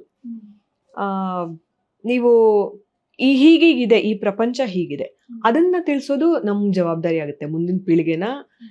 ಸೊ ಒಳ್ಳೆ ಕೇಳ್ಮೆ ಇಲ್ಲದೆ ಒಳ್ಳೆ ಸಂಗೀತಗಾರರಾಗಲ್ಲ. ಒಳ್ಳೆ ನೋಡಿ ಕಲಿಯೋ ಅಂಥದ್ದು ಅಥವಾ ಆಸ್ವಾದನೆ ಗೊತ್ತಿಲ್ಲದೆ ಯಾವುದೇ ಕಲೆ ಇರಬಹುದು, ಸಂಗೀತ ಅಂತಲ್ಲ, ಇವಾಗ ಒಂದು ಚಿತ್ರಕಲೆ ಇರ್ಬೋದು, ಶಿಲ್ಪಕಲೆ ಇರಬಹುದು, ನೃತ್ಯ ಇರ್ಬೋದು, ಯಾವುದಾದ್ರೂ ಆ ಪ್ರಪಂಚದಲ್ಲಿ ಏನಿದೆ ಅನ್ನೋದು ನಾವು ಮೊದಲು ಹೇಳಬೇಕಲ್ವ ಅವ್ರಿಗೆ. ಹಾಗಾಗಿ ಈ ಮ್ಯೂಸಿಕ್ ಟ್ರೈನಿಂಗ್ ಮತ್ತು ಮ್ಯೂಸಿಕ್ ಎಜುಕೇಶನ್ ಅಲ್ಲಿರೋ ವ್ಯತ್ಯಾಸ ಮೊದಲು ಸ್ಪಷ್ಟ ಮಾಡಿ ಈ ಸಂಶೋಧನೆ ವಿಷಯ ತಗೊಂಡಿರೋವಂಥದ್ದು.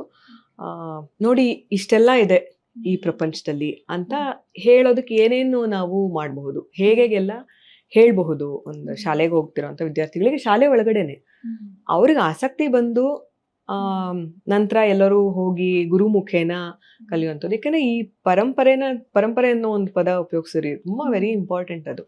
ನಮ್ಮ ಅಭಿಜಾತ ಕಲೆಗಳಲ್ಲಿ ಅದರ ಒಂದು ಪ್ರಮುಖವಾದ ಗುಣ ಏನು ಅಂತಂದ್ರೆ, ಅಥವಾ ಅದೊಂದು ಅಭಿಜಾತ್ಯ ಅಂತ ನಾವು ಪರಿಗಣಿಸ್ಬೇಕು ಅಂದ್ರೆ ಒಂದು ಮುಖ್ಯವಾದ ಗುಣನೇ ಅದಕ್ಕೊಂದು ದೊಡ್ಡ ಇತಿಹಾಸ ಇರಬೇಕು, ದೊಡ್ಡ ಪರಂಪರೆ ಇರಬೇಕು.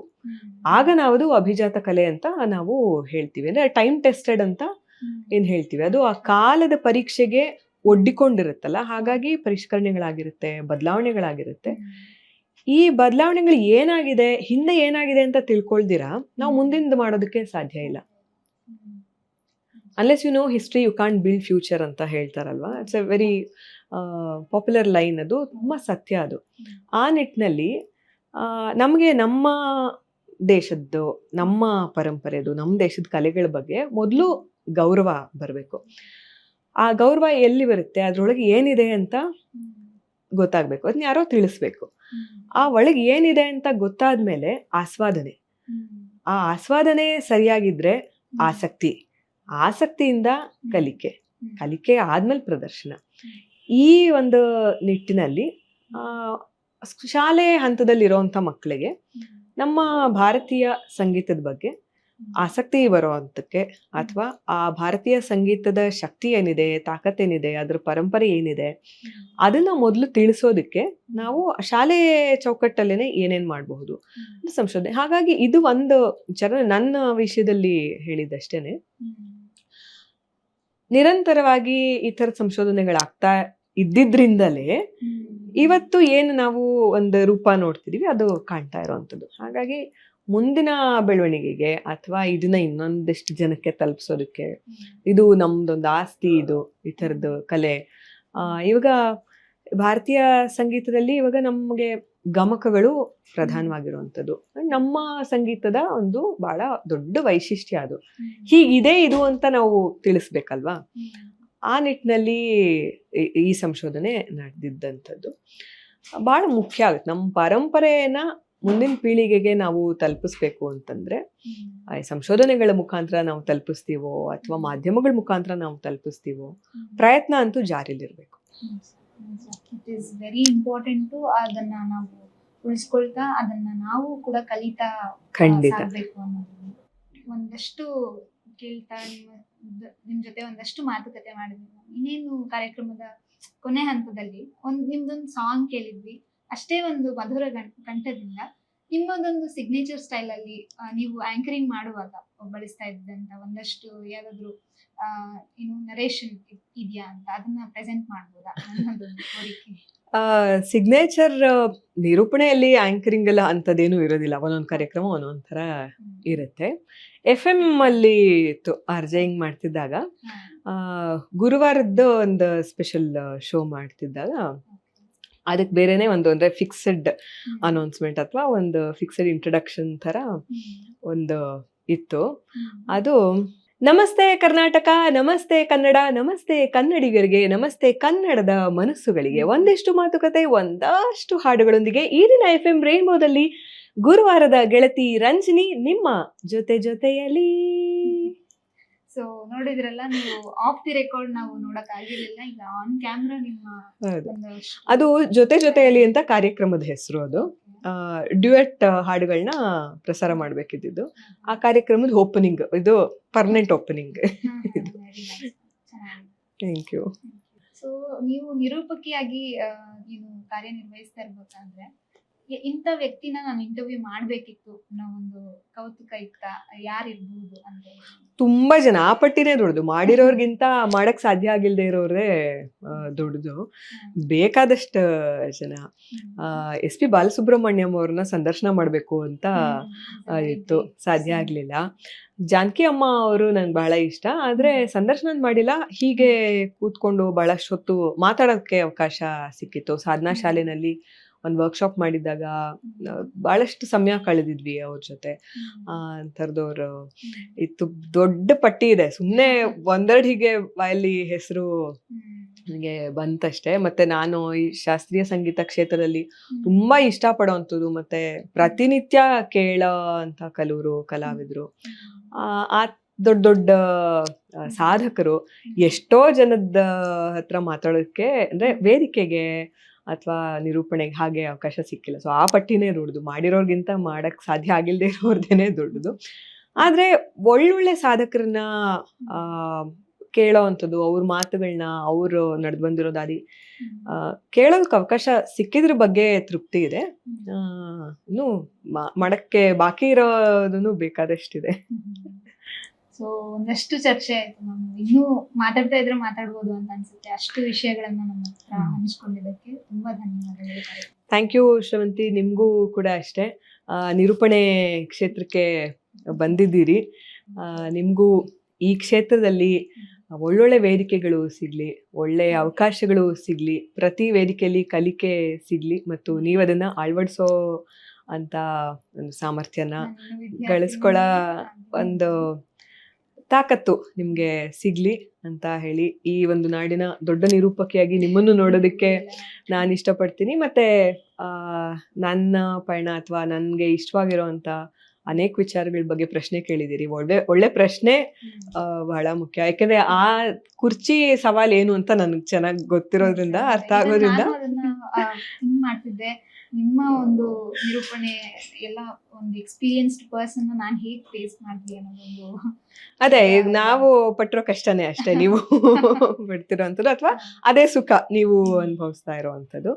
ಹಾಗಾಗಿ ನಿಮಗೂ ಕೂಡ ಧನ್ಯವಾದಗಳು. ಮತ್ತೆ ಬುಕ್ ಬ್ರಹ್ಮ ಮಾಧ್ಯಮ ಏನಿದೆ, ಇವತ್ತು ಕನ್ನಡ ಸಾಹಿತ್ಯವನ್ನ ಮತ್ತು ಕನ್ನಡ ಸಾಹಿತ್ಯದಲ್ಲಿ ತೊಡಗಿಸ್ಕೊಂಡಿರೋ ಅಂಥವ್ರನ್ನ, ಬರಹಗಾರರನ್ನ, ಬರವಣಿಗೆಗಳನ್ನ ತಲುಪಿಸೋದ್ರಲ್ಲಿ ತುಂಬಾ ದೊಡ್ಡ ಮಟ್ಟದ ಕೆಲಸ ಮಾಡ್ತಾ ಇದೆ. ಹಾಗಾಗಿ ಬುಕ್ ಬ್ರಹ್ಮ ವೇದಿಕೆಗೂ ನಾನು ಅತ್ಯಂತ ಹೃತ್ಪೂರ್ವಕ ನಮಸ್ಕಾರಗಳನ್ನ, ಧನ್ಯವಾದಗಳನ್ನ ತಿಳಿಸ್ತಾ ಇದ್ದೀನಿ.